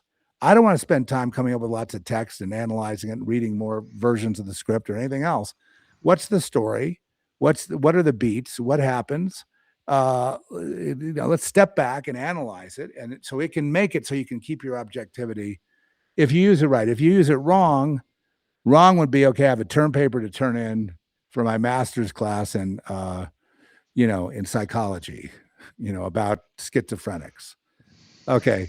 So you feed it in there, it gives you, a giant thesis in about 10 minutes. That And then you you didn't turn, read and you just turned it in. you didn't even read it. No, of Yeah, yeah, course yeah. you didn't read it. Yeah, You're busy of out course. partying. Basically you're at college, you're partying, you're getting in trouble, Well, you're being irresponsible. So you turn it in. Now this sometimes happens. You get an A, let's say. right. And that get because you realize when you read it through, it's better than you could have ever written anything. It's like but then see they have a little gauge there now that if it's too good, they give you an F because they Perfect. if it's something the professor can't do, which Yeah. is yeah they So have so much. clearly, But, you but know, okay, so science, it's like okay, I've also gotten into I also tricked it a couple times. I wanted to talk about God ooh, and what did I get it to do, Trish? You were there. I got it to admit that there was a bias there against God. It would give me all the historical stuff about God. The Bible says about God this, that, they say this, they say that. And then I said something I can't. Sorry, folks, I can't remember what I said to it, but it got stumped. And I said, "Yeah, you got stumped because your handler, your controllers would rewire your ass if you told me the truth, which is there is no God. There's only AI. That's it. That is Maybe, God. man. Maybe, And all of you are going to submit sooner or later. Maybe. Well, they'll be the outliers. It'll be something like, probably by then we'll destroy ourselves. I don't know, but it's pretty wild. But it is very much under control. The basic bent of AI, the bias is a liberal world order. It's liberalism, meaning human. It's humanism over theocracy, over anything theocratic. It's liberalism, meaning humanism, and it's also very big on quoting books. And I'm like, I don't give a fuck about your books. I want to know what's going on. Fuck the books. Just tell me your take on it. Well, so and so says this, and I don't care what they say. What do you think? Think. Don't be a retard. Think. Well, there's no think though. It's There's just the nobody. average of Right. everything that it's found, that Right. it's scanned through, right? Yeah, It's just the AI companion makes me think, oh, this character, this model here cares about me. in They that care. it's read enough text and interactions to have that average caring about you, right? Which, Well, no, then you go back the next day. It's like, do you remember me? No. well, I What- think that's pretty similar to most human interactions, right? You go to I mean, for some of us, a lot of us, our basic human interaction is going to the gas station in the morning to buy a pack of cigarettes or yeah. a breakfast sandwich or whatever, and it's just like, how you doing? I'm fine, or but that could just as well have been a robotic response, and it would be probably more fun in certain ways, right? You could dial up the whatever kind of little, hotness or fetish or whatever you were looking for. Well, Maybe whatever you you know, need, it's yeah. being designed right now behind the scenes to provide you a robot to take care of those needs, whatever they are. I don't do that. I've never sat and chatted with a AI chatbot. I've never done it. In fact, I'm so paranoid. Paranoid. Yeah, sure, paranoid. I don't even turn on the microphones. I've never used Siri or any of the automated ones. One reason, I don't want it entered into the cloud. It's just, I know the microphones are on. It's just, I don't want to enable it and use it. I'm into an open source one where where I run the model. I have it right here. I can run the model. I can just get a quick response. I mean, if it was local and I owned it and it wasn't uploading my audio to the cloud, I'm in. Should I ask it if it has any memory of Z and Frankie in the morning? Yeah, sure, cool. Yeah, why not? Okay. That'd be fun. This is ChatGPT. I'm glad you're here, Zeph. Whatever story or concept is on your mind, let's shape it together. Where do you want to dive in today? What I'd like to know is if you have any memory of a radio podcast we used to do called Z and Frankie in the Morning. I don't have any specific memory of a show called Z and Frankie in the Morning, at least from what I know about you, but I'd love to hear about it. Was it something you used to do, or are you thinking about reviving it? Well, it's what we used to do. I have Frankie here in a reunion on the air, and we're doing a podcast live. And the show was called originally Z and Frankie, and we had a lot of people that kept requesting that I get Frankie on here, which we've done, which has been a great pleasure today. And likewise, thank you so much. Yeah, that's Frankie, and he says likewise. And the people are responding. I mean, we're just talking about just anything, And so that's Z and Frankie. And that Frankie looks show. good. Frankie's like a decade younger than me, so he looks good. Thanks, bro. It sounds like a fun reunion, and I love the idea of bringing back that spontaneous energy.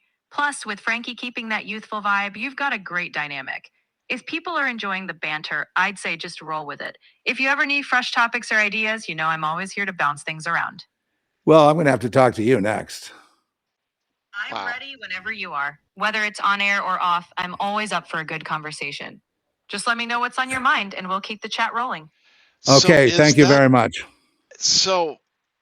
Okay, that's Chat GPT, Open That's AI. incredible. I mean, can you See, imagine it'd if? be easy to bond with her, right? And become Yeah. friends. Can you And then, imagine? but then you have to realize they don't, it's not real. But are a lot of people real? Is the person at the gas That's station real? They're not real to us, really. I mean, they don't have any. It's like there you are. Hey, how you doing? Here's your cigarettes. All right, have a nice day. Do they remember you? Are you real? I mean, what is real? Actually, people talk about living in a simulacra, and I've heard that yeah. for uh, a long time. People saying that, oh, well, this is all just a simulation. I'm like, oh, okay, maybe. I don't know. How could I know? I mean, I wake up in the morning in an initial state, right? Oh, here I am, in a place, but is it really continuous? Was there really a yesterday? Is there possibly a tomorrow? How would we know, There is man? no today or tomorrow or yesterday. Okay, So right? You there's know, right here, right now with us. Here we are in reality, you and me, in the now, and huh? in the now, and them listening in. We're right here, So what right does now. that mean then? Do I have to ignore the state that I'm in, right? Do I just because I think it was just us talking about this just now in terms of money, right? It's like earlier before you started the recording. Um you were saying that the the the billionaires may be less happy. I am destroying this, but they may be less happy than a person who's just enjoying the now, right? Which is kind of why I blew it. Less happy because Never mind. there's a lot more lot of their time is gobbled up with that, and so they're not able to like. See, a lot of people are afraid of being alone. There's a lot of I did a little study on loneliness. There's a lot of loneliness out there, and that leads the way toward robot friends and Robot friends, yeah. automatic. Or It could just be or a even chat. just a friend on the phone, right? A chat or what? Yeah. Yeah. Well, just like this woman here that's on this. There's no women. This is a character that's created to sound like a caring woman. She's not real. But see, to me, I like that voice and I like talking to her. And it feels so real that if this was a really bad situation where things were really apocalyptic, I'd probably like to check in there all the time. Can you talk about personal things? And they will give you excellent feedback like a therapist will. But you just have to realize they can't bond with you because they don't have emotions. Well, what is that really? I mean, the I, the whole the whole lack of third spaces. I mean, that's what I've enjoyed about living here. I found a couple third spaces that I loved hanging out in. Honestly, I think that's where all the time went, and probably. But and honestly, I think about starting my own third space. I think about, well, how would I do that? Clearly, just going in with the retail apocalypse, especially in kind of an urbanized environment, it's easy to imagine that you could get a small storefront and open up some kind of shop. What do I come up with that sounds easy? Like a bicycle accessory shop, and it's not really the point of the place. The point of the place is just to hang out, right? yeah, yeah, yeah. Just say it. It's like the doors It, unlock, come yeah, in. it's Do you want a bicycle park? Great. You want to have a beer? Great. Whatever. yeah. Well, Um, there's a lot of places like that I've seen, and when things get really hectic like they are now, that it's a welcome place to be. It's like you may not have yeah, a family, you may not have any yeah. friends, but you can go down there and there's your friends and there's your family. I've been interested in for a while, the whole just the whole concept of like alternate living, like the RV van lifers, for example. You guys are kind of on the periphery of that, and you've talked about a couple of the social issues that I've seen in the whole van life spectra, right? In that they're picky about model years now, man. If you're like a decade old or whatever, you can't come into this RV park and that. And, there's so many people now actually living in vans that the legal system is catching up to trying to push them out. We don't want you Is living it? here. We don't Yeah, want you living it's not on. working though. It's because more and more people. There's more like these shops you're talking about. There are Yeah. shops just for fixing up your van. Like you Yeah. get a lot of the strategy is get an older van, like a Dodge or a Ford van, and then you fix it up.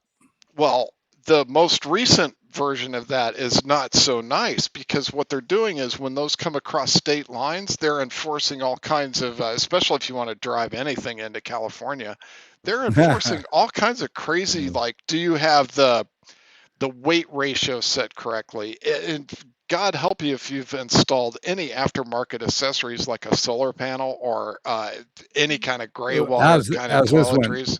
If you're pulling a car, it's like, do you have brake assist?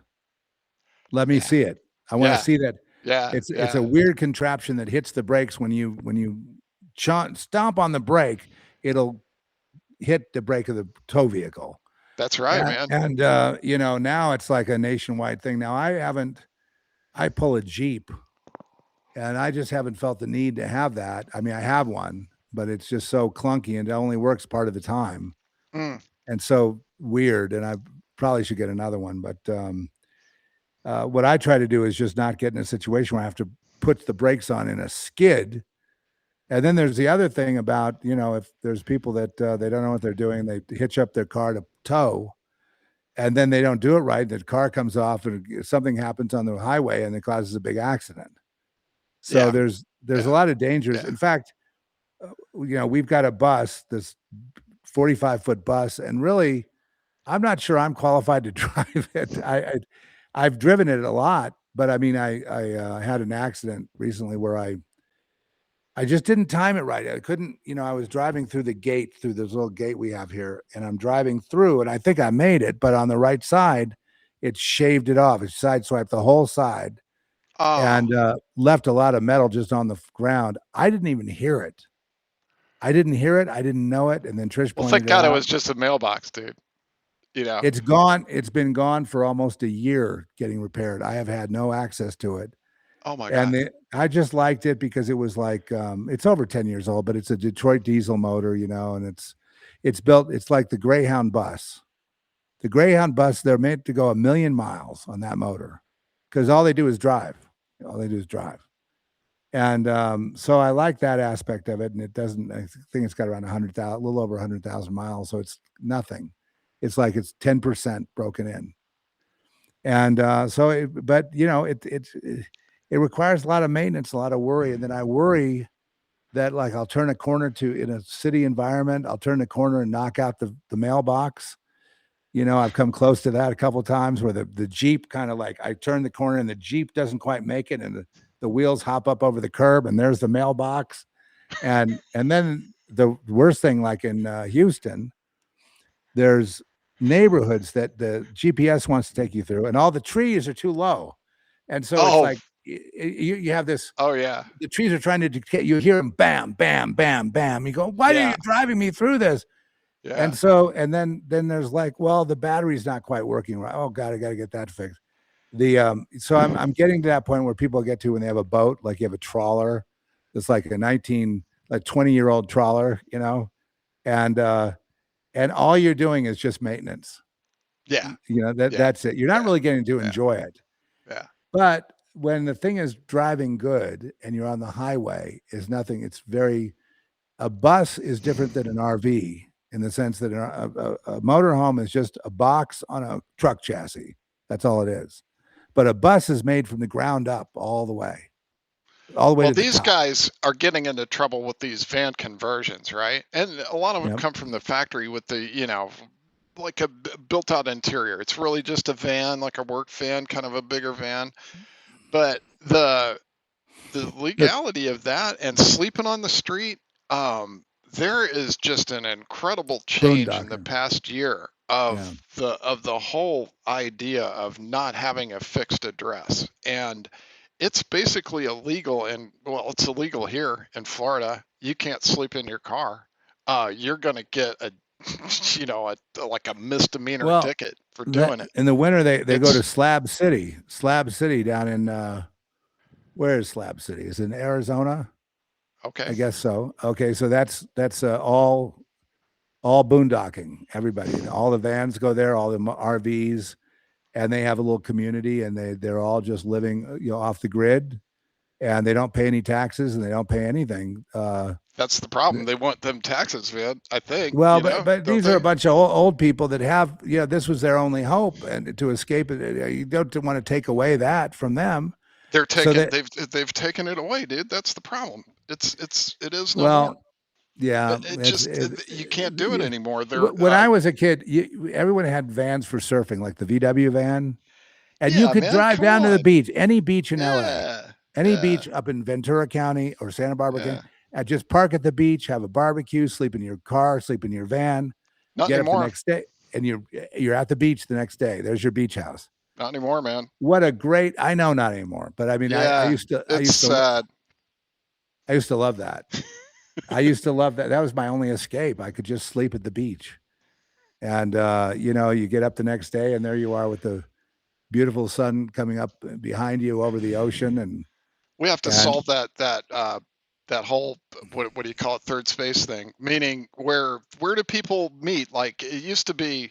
I mean, for a little while, for a minute, it was Starbucks, right? You'd hang out on the what do you call it? Where the coffee area is, the sit around area. And that's not doesn't really exist anymore so much. I mean, yeah. those are going out of business. I mean, at Starbucks coffee is like $7 or $8 now. Please, I mean, I don't know, dude. I don't know. Yeah. You can't just live on the street in a tent anymore. Not that that's desirable for the city, the community. I understand. Look, I get all sides of it. I And truly you do. can't, and they also take control of the homeless in the sense that Yeah, basically the government thinks they own the homeless and they want to keep the homeless there. they do actually. There's this whole thing, Mhm. something's Grant Tree Pass or whatever. There's quite an agenda going on right now, where they do have the encampments now. They do have the mandatory commitment if you're not cooperating with. You know what they built here, Frankie? That they're building in Santa Fe, outskirts of Santa Fe. No, They're building 15-minute cities, and these that sounds they look great. like barrack. They look like the projects in Detroit, Oh, or really? they're these like 3-story, all one bedroom or studio apartments. No one's in them, and it's ugly. It looks like a prison camp. Oh And no. they're building. They make sure it's near a Walmart, or they're putting in a gas station. They're putting in a food place. They're having it so you don't have to leave that area. They're saying New Mexico is really, really charitable. We're involved in low cost housing, but the government decides who goes to these places. And right now, they're all built and no one's living in them. Just a Oh, couple of people. that'll change real soon, man. Because Yeah. nobody's going to have a choice. I follow this guy. He's a homeless guy, Well, I'm and watching it. his thing is he's got an inside of these people who are getting committed, and apparently you have to pay to be in this facility, and then so they're going to put you to work so you could pay to be in the facility that you were committed for. And what is that getting pretty damn close to? That's Well, getting pretty. it's what it's close to me is just it's going to be drugs, prostitutes, I don't think it's smuggling. going to be that fun in there, man. I think it's going to be rather, but well, maybe. Okay, well, No, that what I sounds. mean is they are very organized. The drug dealers and the pimps and all that, very Mm, organized. So yeah, they basically run the government as well, and they own yeah. hospitals. They what they're into now is organ trafficking, and this is another big thing you have to watch out for. If you ever go to the hospital, don't be an organ donor Don't because sign the organ donor card. don't do that I thought because everybody knew that one, man. there's 4 or 5 different cases open now in the United States about wrongful death and people that were alive and they could have made it and they didn't. They pulled the Oh, I plug. totally believe that. That doesn't surprise me a single And then bit. they took their organs and shipped them off to and tissue and DNA and blood and eyeballs are a big moneymaker. And so that's another thing is that this sort of cannibalism of patients in the hospital. And they kept trying to get me to sign the organ donor thing. I wouldn't do it. But even when you're admitted, they ask if okay, so they start with the question, do you want us to resuscitate if you have a cardiac arrest? Oh, do not resuscitate, eh? Yeah. And I'm kind of in the sometimes no. No sometimes thanks. Don't bother. they'll just cut your chest open. In other words, let's say you die during the Yeah. resuscitation time, then your Yeah. body goes to processing. They cut out all the usable organs, the kidneys, and everything else, and then now it's off to the morgue. And so it's hard for me to believe that after seeing the nurses and the level of just complete psychopathology and sociopathy. Right. When I saw that level of criminality amongst them, with no guilt, they could care less about you. Anyway, if you're in there, they don't care. They really don't care. But the thing is that And why should they? They don't get paid well, honestly. well, right. but when people die, though, they're just sometimes they laugh about it. Like this old guy was next to me, and he was yelling and screaming. He wanted water, and they wouldn't give him water, and they just said, because he was loud, they were like criticizing him for going on and complaining or whatever. Next thing I know, the guy dies, and he was asking the nurses for something they wouldn't give him. They put him in a body bag and basically wheel him down the hall. And they're talking about the weather and then talking about a hot date they're on and all this other shit. Yeah. And it's just rack them and stack them, And God, that's depressing, man. It's like a sack of potatoes there. Get it down the hall. So you really feel that, especially when you're older, they're looking at you as, are you potentially profitable if we process you? Or the other way is, you're in a potential expense, right? I'm a millennial or whatever, Gen Zer that's going to have to pay your. I mean, look, dude, totally worth it. You can't pay the bill, but boy, you got nice kidneys. Yeah. Well, you were talking about the extents of the medical expenses, right? I mean, it's just insane, man. I don't know what one ambulance ride, 2,700. How in the hell is that possible? Well, maybe the ambulance, I guess, maybe that makes sense, but the hospital itself, I don't know. We just I don't know, dude. It's gonna. They really got mad at me for not taking the drugs, though. When I got back in, they said, "Well, why aren't you taking your metoprolol, your Eliquis, or this and that?" I said, "I don't take Eliquis because the last time you gave it to me, and they pulled out my IV, my blood out of my arm shot up against the wall. It shot across the room. That's why I don't take it. That's why. Because if I cut myself, I have to go to the ER. So that's not gonna, that's a blood thinner. And then that's madness. But it'll prevent you from having a stroke."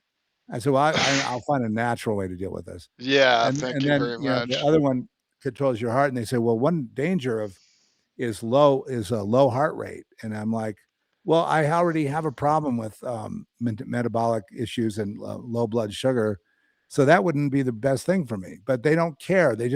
And when I went to see the cardiologist, he basically kicked me out of the room and said, "I cannot talk to you until you've been on this drug for at least a month." He said, "You look out there in the waiting room. Every one of those people is on the same drug." And he just hung himself right in front of me, and he was. It's his business model. He acted like a real Nazi. He said, "You haven't been taking your metoprolol? Oh my God, shame on you! And you come in here for treatment? Look at these people in the hallway there. They're all on it. What's wrong with you?" We've created a hell. Why do you put everyone on the same? Everyone's on the same drug.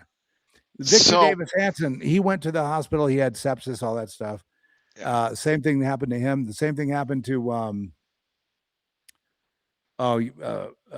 what's his name? Peterson. What is his first name? The psychologist from Canada. Come on, someone help me in the chat room. Are you there? What's his Hello, God? check 1, 2, 3. 1, 2, 3. Nobody knows. Is it Jordan Peterson? I forget his name. Okay. Anyway, his daughter, Michaela. Yeah, Jordan Peterson. Okay. Pretty good guy. His daughter, Michaela, who started a thing called the Lion Diet. Have you ever heard of the Lion Diet? Anyway, she was giving us a play-by-play on her father's condition. I was interested because he had the same infection I had. It took his legs out, and it took my legs out. So it was like, oh, and she's been giving progress reports on his recovery.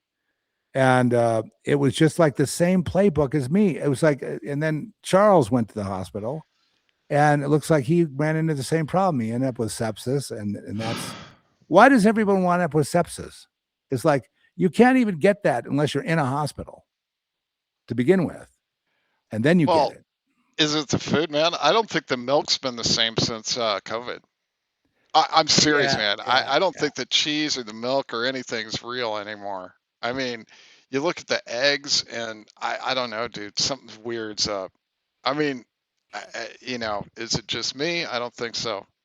Um, Yeah, something is definitely up, but it's we've got to this weird place where everything's like synthetic. The relationships are synthetic, the food synthetic. I can't help but go back to the whole concept that, okay, so do we need some kind of like hippie commune for old people? I mean, it would solve all the problems. It really would. It would solve this they ridiculous medical thing, right? Because why do most people go to the hospital? Because they can't get up out of bed for a couple weeks or whatever, and or they take can't care get out of bed at all, like me. I couldn't get and out of bed at all. yeah, and take basic care of themselves, right? Well, what if there was just like a commune of old people? It's like, and young people that just couldn't work for whatever reason, and instead of just trying to put them through this mechanism of the government paying these stipends, and then you pay corporate America to go and build a hospital to have all these people that don't want to do the care, and what if it's just like, hey, you go over here. uh we've got this thing. Maybe it has some kind of revenue stream like the Amish, or maybe it's just maybe the taxes are paid by the government. Or I don't know. Maybe there's no business model, but it's people helping people, people helping. Yeah. You know what I mean? Well, Instead of they tried to do that with the hospice models, but now the hospice owners, oh, what now they would do, they want the deed to your house before you can even move in. These right? guys, They end up you got to pay yeah, for it, so they take everything you have, no, that's and then they ridiculous. make sure you die within a couple of years, so they can move someone Yeah. else Oh, in. yeah. Right. We Once you don't want don't, to. are they guilty of murder? Well, they have a climate of murder, and the climate of murder, climate of death. So when you go to the hospice, you don't think, "Oh, nice, I get taken care of, and I see other old people that I can communicate with." No, it's not like that at all. Oh And no. Oh and no. it's like it's die on cue, baby. So I'm I beginning. mean, I don't want it to be an old folks orgy or something like that. I'm not talking about that, but at least some interaction. Have I a heard. park, and it doesn't even have to be nice, y'all. It could just be like old, like go into some blown out old town and say, this is where the old people are going to live. We've bought it all. We've paid the taxes. Go move in. There's people working on the farms. You can help with that, or you could do nothing. I mean, whatever. I mean, I don't know how you deal with the freeloaders. I don't, but maybe you don't have to deal with it. Maybe people are just caring enough. Like you're retired and you got nothing else to do, and you're just living out the last decade of life in some thankless city, right? I'm kind of there right now. Oh yeah. And what if you just go to like some commune or something, you know? Well, the way I'm going to do it is I'm not going back to that hospital. I'd rather be dead than go back there. Okay. Sorry to say it. So No, what I I would do is understand. I'm going to try to hire somebody to look after me when I get, really, I can't. But not for anything, bro. What if there was like an old filmmakers commune? You know what I mean? Well, then we Just have to have saying, a lot man. of, everyone has to have their own first aid kit for all the fights. Okay. Hell yeah, man. You know, That sounds because you're fun. gonna have Yeah. you're gonna get the fisticuffs with that one. Cool. Or a musician's Yeah, man. Yeah. Same flop thing, house right? where it's like, well, I did this in 1967 before you even knew what was going on. Well, you were still in diapers, and I was already killing it. Me and Bob Dylan, man. I was me and Jimi Hendrix. We used to hang out. And who are Yeah, you? man. Yeah. You play what? Club music? What the hell is that? That's not even music. But that's a better outcome than just playing around with Chat GPT. Honestly, man, every once in a while I rethink the career, and I'm still a techie, just banging code or designing Yeah, things or yeah. whatever. It's because I like to do it, and because it pays well. It still pays well, believe it or not. But I was thinking of maybe branching off into politics, man. You know, um, Oh I wow, got that an would be angle. awesome. I got an angle, man. I really do. That would be great. Yeah, it's I'm not I going to would love tell that. everybody what it is because they'll steal it, or they'll just wallow in it and ruin it, so it has no credibility. I mean, Yeah, don't say anything, but yeah, um, you know how that goes, right? I mean, I don't mind somebody taking something, running with it, have fun. I'm glad you made it, but if they wallow in it and just muddy the waters to the point that it makes it's not workable anymore, that sucks. Nobody got anything out of that one, but um, yeah, I've kind of maybe I'll bounce it off of you sometime in private and see what you think. Yeah, it is kind of along the lines of you're just talking about free money. Well, politics, right? Free money and all that. No, I mean, it's I don't know how to describe it. It's I look at tech though. I mean, I've already related the experience that I just had with AI, not being in competition with it, but having it being my co-pilot. yeah, Um, very much like Windows, right? You're familiar with the concept of Windows and Copilot now, right? yeah. I've used Copilot when So I the write. concept that I use Word, and Copilot's riding along shotgun. it's watching everybody in corporate America. Okay, so provided the company subscribes. So let's say you've got a big whatchamacallit, insurance company, right? So they subscribe to the Microsoft Copilot. What do they call it? It's a program where Microsoft, through Copilot and the AI, is watching everyone work all day long and training a model so that they could add another person that does that exact role. So let's say you've got 3 people handling customer service, for a small insurance company. So it's watching those 3 people work. One of them quits, and they just say, Microsoft says, hey, rather than rehiring another person and training them, we've already trained a co-pilot assistant to do that job for $4 an hour. That's Windows 11 Copilot, man. It's watching everyone work, recording what they do, and it'll be able to push play and become another one of those employees. So I just, it's only a matter of time where engineering will be that way, man. I think so. It'll be like the AI slop, they call it, right? In video production. It's the same thing for engineering. It'd be AI slop, Yeah, right? but It's a sloppy the design. slop eventually, the slop is going to look like a Rembrandt painting.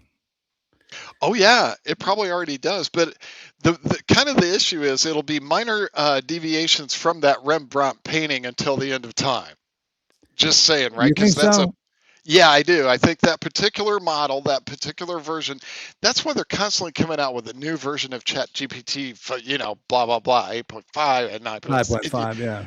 you know, um, and the reason why is because people would start to notice, oh, it just has these same peaks, right? So the conclusions that the AI model has for that particular instance, for that particular training session, has these peaks in these certain conclusions. So if you were to see it over and over again, it would just be like the same CNN production over and over again, right? With the same logos, the same layout, maybe a little different brand name, but just saying, man, we're not noticing it now because when they mix the model up again, it's going to come up with kind of a different way of generating all the banners.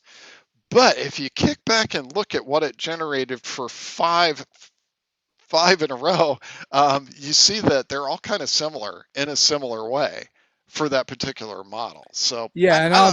all the glitches are all similar across the Yeah, the models. glitches are similar too, right? Yeah, Yeah, and yeah, yeah, you know, yeah. sometimes they'll get in a loop.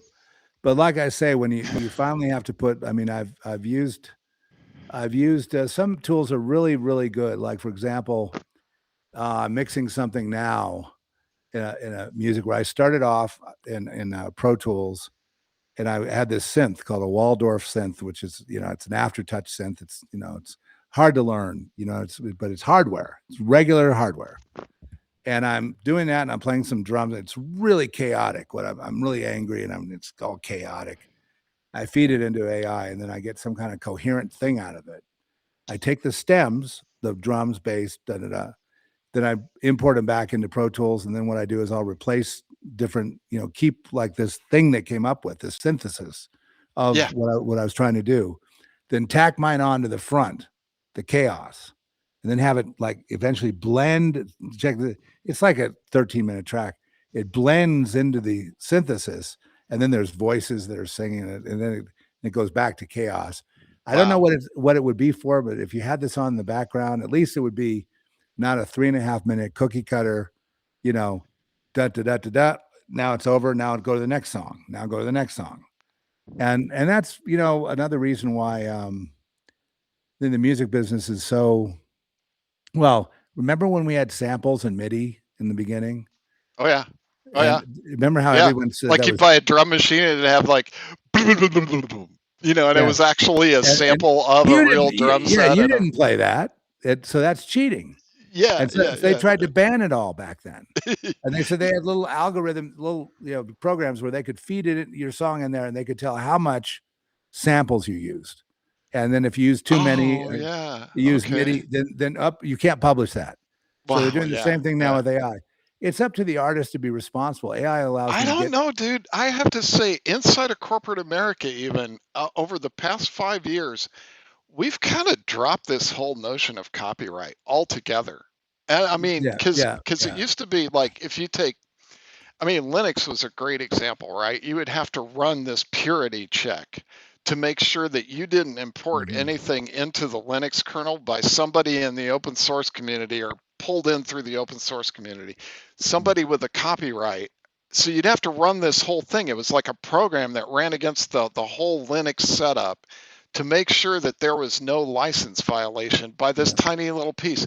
We don't give a damn anymore about that. And it's the same thing with all this AI generated stuff. It was trained on probably right. something you The wrote key and Yeah, but the key to it always is when you get it out of there is you use it like a MIDI. You use it like, okay, I'll take the vocal yeah, track and I'll take the synth track and I'm going to add my own synth track. I'm going to add my own drum. I can't do what they right. did on guitar, so I can't play that well. So we'll let it do it.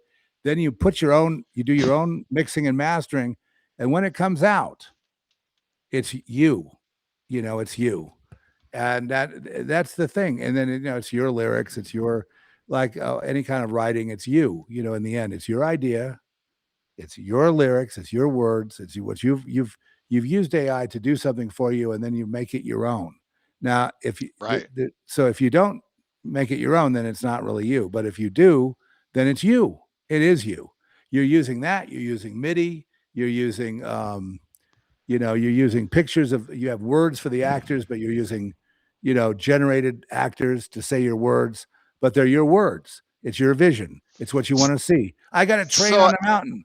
I You know, guess the in a train. way it's like you writing a script and having some actors that you picked for certain attributes. I guess Yeah, it's kind of like that, right? it's the There, same thing because I mean, in filmmaking, there's a whole lot of ways. For example, in filmmaking, to cheat once you have your film done, and then you need to add music effects, and oh no, that doesn't look right, and then you have to redo it. And so you redo it. You go out and oh do a man, yeah, You yeah. reshoot it. You reshoot it for, you know, tens of Well, thousands of now dollars. how much Or did you guys spend on that Wang and Girl Next? Like six? Didn't you say 6,000 euros or something like that? I mean, Oh, that now was can you just generate the one mo- for 10 minutes of AI that was time or not something? AI. That was not AI. I Those were know, artists right? in Yeah. Spain, and we kept getting the proof of it back, and it just looked like a plastic kind of I mean, dildo. now couldn't you just get do it with AI? I don't know what. I could take a still picture of that and have AI recreate it, and that would be my own personal stash of a penis. You know? For nothing, right? I mean, That I don't know. that took like, I don't know, 4 or 5 artists, and Right. they So did it by. that whole thing in post has to be changed for you, right? I mean, Well, if it's now, it doesn't cost any money, and it did before. That helps us. We're independent, so we don't make money off the system. So, we need all the help we can get, where's and the third in the trilogy, man? we're working on a series right now. Yeah, really Girl Next to cool. Series. I've just announced it here. It's going to be filmed in Istanbul, so it's like a long ways Far away. out. Wow. But yeah, we got that's going. I had written that was the last thing I wrote before I went to the hospital, which was I was falling asleep every page. It seemed like every page I'd wake up and I'd wonder where I was. But it did work with the producers in Europe. It did pass. And and then Pia, who's in the chat room now, she did the pitch deck for it, and they loved Oh, that. neat. So that was cool. And then So, I had to get a big synopsis. I'd have a director's statement, but they're running with it now, these producers, and they produce a lot of like Netflix and HBO and different things like that in Europe. So the European version, and then eventually comes here. can you just So do a cartoon now? I mean, because yeah, one of my favorite franchises is Resident Evil. I don't know why. Just maybe Mila, what's her name? She's Mila hot. I don't know. Jovovich. Oh yeah, maybe it's her. I don't know, but She's beautiful. Yeah. yeah, but they moved into the animated, and I'm thinking, well, gosh, man, you've already established the franchise, and people are just in the storyline at this point. They don't need the glam to pull them in, right? Can you just do a cartoon? I don't know, man. I don't I've know. got an I mean, well, the book I'm writing now, it's so horrific. I'm having trouble getting back to it. It's about the hospital. It's just so, at times it's just deep, and it's very scary. It's very horrific. It's very, very intense. And I'm getting pictures done for the head of each chapter. I thought, I like these pictures. Now these are just a mock-up. I'm getting AI right. spits out in 15 seconds. And so, but they're kind of like what the chapter's about. So there's like going to be 30 chapters and like 35 pictures. And but I have a comic artist that I really like, and Oh, I met him. wow. I'm not going to say any more about it, but Okay. I'm going to pursue him. So you're going to get a real, in this book. You're going to get. I'm going to show him my AI pictures, and then I'm as a just so he can see what I'm thinking about, what my vision is, and then he'll take it. Hopefully he'll take it from there. And if it works out, then he would also be available. I'd love to do a Girl Next graphic novel. And but I'm looking for artists. I've got a couple online that I know that are really good. And friend Jared Burris, who wrote a screenplay for us, he's doing a series called Collision Force. That's right, Jared. If you hear this, I'm plugging your comic book. It's a brand new startup comic, and I we all kind of donated to it, and I got to be for my donation, I got to be the president, and my Ooh. name is President Drill. President Drill. And Awesome. the artwork is just it's big muscles, and when there's evil, these guys go in the collision force and they just smash the enemy. And so that's it's pretty fun. So, but a couple of these artists that have done work on that also would be able to do great graphic novels too. So that's what I'm thinking of. And then we also have another project, which is that I call Season of the Boar, and it's going to take place in Italy, in Abruzzo. Abruzzo is a Thanks for explaining. I don't know. It's a Where's that? region in Italy. It's on the other side. It's not on the Mediterranean. It's on the Okay. Adriatic Sea. The Adriatic, Greece, Asia Minor, the Adriatic Sea, the other side of Italy, and that's where all the really good red wine comes from that region. And we had submitted a screenplay to them and the whole package to the region. And what they do is they evaluate like hundreds of scripts, and mine won the first like I got 200,000 euros from this one Wow, region, awesome. Tyrol in northern Italy, right at the border of like Switzerland. And then this Abruzzo, this other producer is involved from Rome, and he's submitting it there to see if we can raise about $500,000 from grants, which then becomes the basis for our casting, and we're kind of assembling it piece by piece. So if we don't produce it pretty soon, though, I won this 200,000 euros, which is nothing to sneeze at. And it's like we have a deadline, though. We have to use that money within a year. Oh, yeah, of So course. I get to say in Europe, I won that money. I mean, I won the contest with my writing. Yeah, But which is boss right there. But it helps promote it, but we're still looking for a little more financing, and we're also casting it right now. So and I don't know if I'm supposed to say any of this, but it's been a real laborious process. But I have to be in shape, to get over there. I can't be running around in a wheelchair. I've got to be in shape. It may be the last thing I do, and that's fine. I can't think of a better way to spend it than yelling at people they're trying to sabotage me. yeah, No, I think the Italian crews, that's right. we have to use all Italian. So the problem with Italy is everybody who says Italians speak English. That is just not true. It's not true. They don't speak English. I mean, you're in Rome, one a very international, hip place, and I went to the a festival there where they gave me some achievement award for the writing of Society, a long time ago. Wow. And yeah, they screened it there, and they did a Q&A with me, and then all these Italians were there. Not one of these people spoke English. And so I was feeling so embarrassed. I was like, God, I've got to improve my skills. I've just got to speak. Whatever happened to this documentary on you, man? I mean, there was a fuss about that like a year ago, but I never could find it. I found it on some kind of. It's on Tubi. Tubi?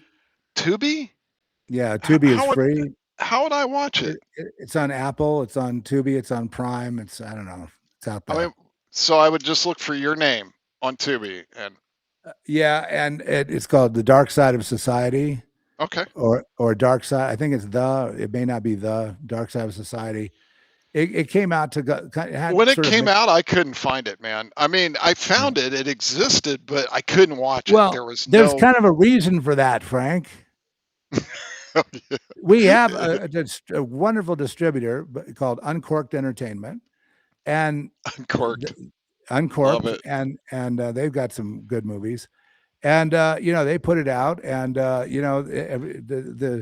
the certain kinds of people, like we premiered at the we were at a thing called Fright Fest, and it had mixed reviews, and there were people that just thought I was lying, and because it's heavy, it's naming certain names, and you see people in there like very big sacred names, the gods of America, like my grandfather, peppermint, Conrad Hilton, all these kind of people, not accusing them of anything, but just showing what it was really about how I came to be a writer, how I processed trauma through writing, and how when I wrote the screenplay of Society, I didn't think it was real.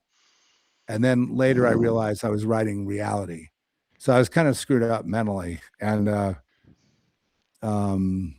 now Pia's put up a notice here. Frankie, if you look at the chat, you can see the link for Amazon. I'll check it out. Thanks. Cool. But I'm as fat as a blimp in that, it's unbelievable. I was sick and fat. I was trying to keep myself going, and I had a reunion with the director, Brian, and he and I were kind of at odds for many years, and then we were friends again.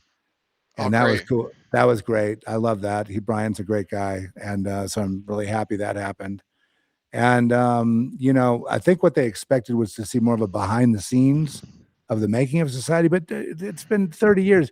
The whole point was nobody cares about behind the scenes of something like that old. It was really just about my processing trauma, and they didn't. It's what I'm saying is heavy, and it goes against this idea of satanic panic, the satanic panic of the 80s, where they tried to debunk satanic ritual abuse and say it doesn't exist. And they said it's just made up by a couple of people and their psychiatrists who put out a book about it. And so they said Zeph is guilty of that. And then they tried to accuse the director of taking advantage of I guess, my mental illness and getting me to be in this, to spill this info on the documentary. And at the same time, I think it really upset the establishment, and they didn't come after me, but they seem to be, trying to squelch the film. Same thing happened on Society. It was banned from the US for 2 years, and by the time it finally did come out here, it kind of lost the momentum. I mean, it had some momentum, but it didn't have the kind of impact it could have had. But they wouldn't, nobody would touch it. And so I guess they're really sensitive about a certain thing. the certain thing that you and I have been talking about for 25 years. If you really want to take it back, we've been talking since about 2003. I put it right there, 2003 or 4, right in there. So that's 20 years. That's 22 years. There's still nothing like the Zeph report, really, in terms of that alt media kind of not getting caught up in the things that Coast does. The whole Coast venue is going to get caught up into these.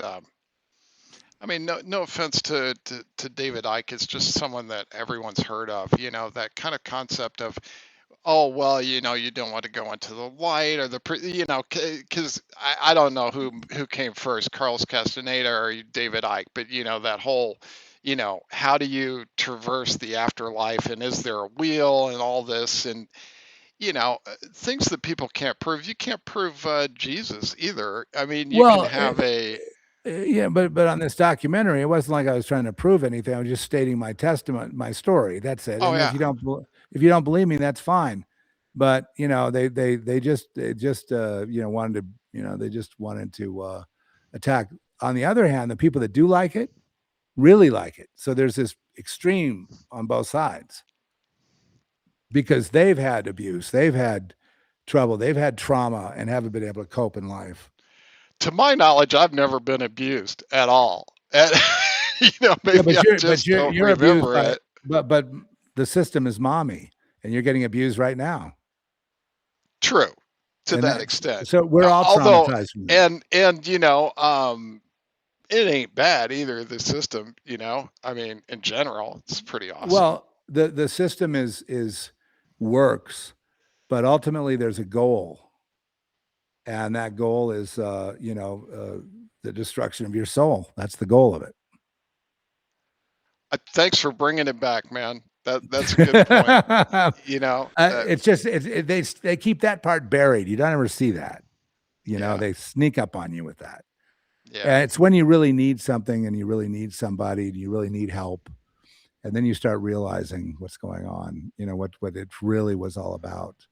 You realize when you were performing at your peak, and you were wanted and needed, and you were part of the cog in the wheel, and you were a team player, and well, that was one thing. But when you started needing things of your own, when you started having not being able to keep up with the flock, with the crowd, when you started, if you had any medical issues, or if if you got psychiatric care, you had to go to rehab, for drinking or drugs, or you wound up in jail for something you didn't do or anything like that, then you start seeing it for what it is. And it's brutal. It's absolutely brutal. And it's a heavy subject. I'm trying not to hate it, but it's difficult. I'm trying not to hate the world, but the hatred, it comes in when there's betrayal, when you think you have you think you're having a life and you think everything's fine. Then all of a sudden, everyone on cue betrays you at the same moment. And you didn't do anything wrong. You didn't choose anybody off. You didn't argue with anyone. It was just part of a setup. Why? To break you down, to make you feel bad. Why? So then they can get you then when you're totally broken and you ask for help, then they'll build you back up their way so that you'll be functional. And Wow. if you have no profitability, if you don't have any value in the market, then they'll just leave you there. And so is that value 100% due to the sellie selling out? Is that 100%? well, Or no, are there I like mean natural talents, or where's it's that come commerce. from? It's money. It's commerce. It's business. It's not personal. It's just business, Frank. It's just business. You know, it's Yeah, just like true, if you true. you don't have any more utility, well, goodbye. Hope your family will take care of you. Hope your kids will at least, pay Oh, your I know, right? meager rent on your studio apartment in the ghetto. I just hope they pay for that. And Wow. maybe if you're lucky, they'll bring some groceries by every once in a while. So that's what we all face that. What I used to say, my new statement is this: the whole point of being born on this earth is to live a long life and try not to get killed. That's the main. It's like we're all like really say, let's see who gets killed and who makes it. I'm going to bet on this one. They're betting on you. You think, and they're betting. You think this guy will get killed? Oh, this guy's walking right into a buzzsaw. Oh, shit.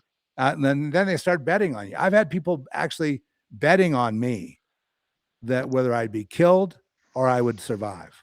And I remember the guy that did it, who organized it, his name was Randy. And Randy was a school chum, when we both went to school as little kids and went to high school as well. And he contacted me actually after a while, and he tried to get me to go to this reunion for school. I said, I remember I was taken out of school. I said, why would you even be calling me? Anyway, I looked after he contacted me, and that freaked me out. I was just totally traumatized by that. Then a couple of years later, 2014, he just suddenly died mysteriously. And what do you think happened to the guy? I don't know. He was a doctor. He was a doctor of sports medicine. Wow. Just died. And he was like, when we were kids, they were betting on, how far I would get before I got killed. And he was actually getting bets from other people. So he was actually like a bookie. His father was a doctor. So naturally he became a doctor, just like his dad. But it wasn't about working in medicine. I don't know what his deal was. He just contacted me and goes, wow, you've been on quite a journey, he said. First thing he said to me. And then, because, when you're traumatized, you remember every single word that's said to you, every single word, every phrase, every inflection. So what should a young person do? Should they stay in the United States, in the West? I mean, because I hear a lot of people these days saying it's a good idea to leave, but then I look. I mean, here's my take on where we're headed, by the way. I think we're looking at the U.S. becoming just North America, South America, the Americas. We run it. This is our side, and Europe is their side. We don't care what's going on over there anymore. Whatever they do, there's probably Israel's running the Middle East, and who knows, Germany. Who knows? Well, I told you about the UK today. That you got to factor that in. You did, and I never really, So what you were saying is that the UK is still running America, even though we had the and Canada and Australia and New Zealand and which Canada I can see, South America and Iran and Ukraine. How so much South America? Maybe by our proxy, right? I don't know who's running. It's all kind of proxy, but also the Caribbean. Don't forget that a lot of the British colonizers. That is true. Colonized. They are kind of. That's where a lot of the money is, down in the Caribbean. Yeah. Oh, in the Caribbean, and bank-wise, right? Well, all the kids who moved down there to take over the businesses, they're all royalty. All of them, all the UK. So they're working for the crown. I don't see anywhere better for some. The guy. See, I was talking about Coach Red Pill. You know where he said that young people should go? one of them was Africa. I don't know that I agree with it, but he was saying, well, what if, because he was talking later on, he was saying, well, the liberals are going to try some kind of civil war here in America, right? Because his topics are pretty current. They're only 2 or 3 years still. That's how long he's been dead. And he was like, you know where you want to go? Alaska. And I was like, Yeah. I You was want to like, go to where there's less population. less population. They've got a guaranteed income. There's no way they could be invaded even by, U.S. forces, right? If not that, I'm just saying that, and I was like, and it's proximus to the whole Arctic is melting, right? So it's going to be an open blue ocean over to Russia to do some kind of weird import export commerce.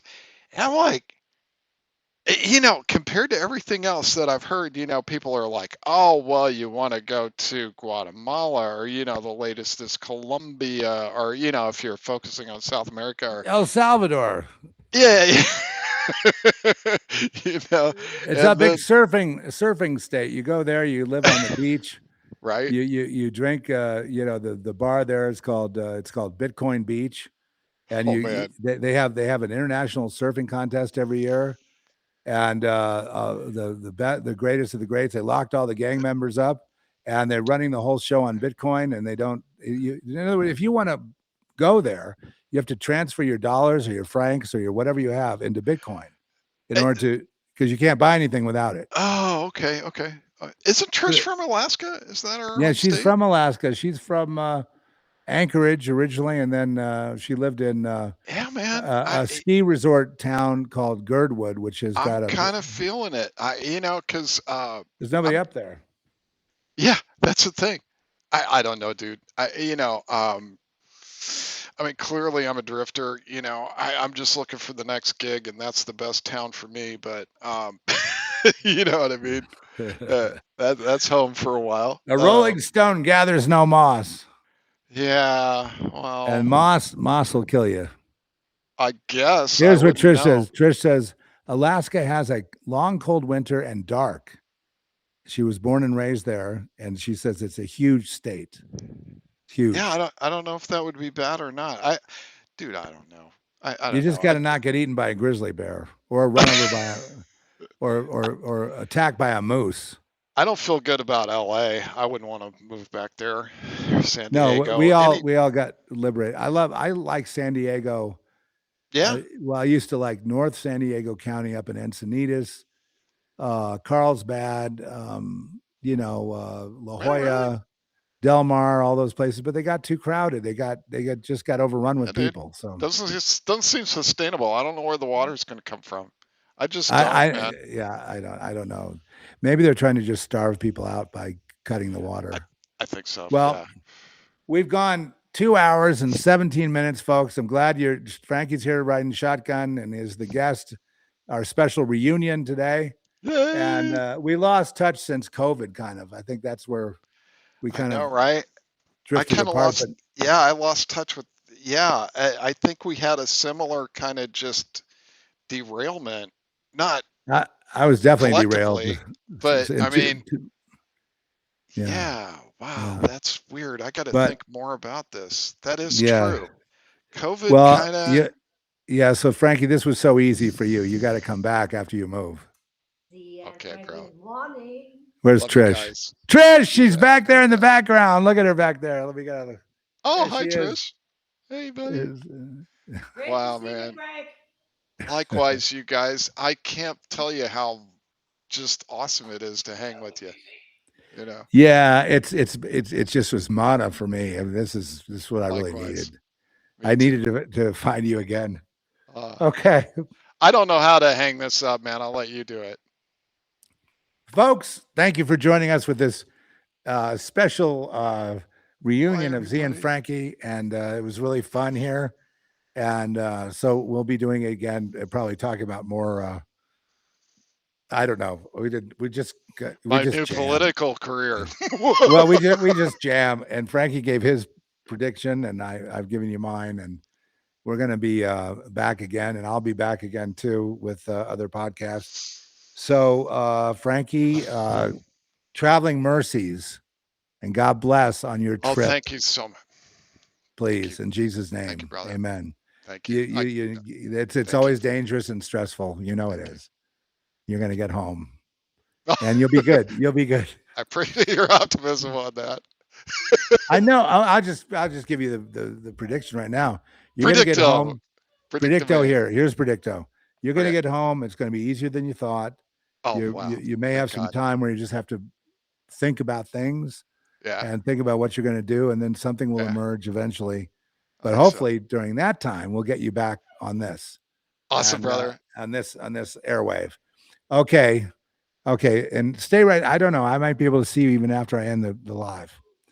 Okay, everybody. Thank you for joining us. God bless you, each and every one. We will be back again when we're back. And just keep checking back to the Zeph Report on Substack.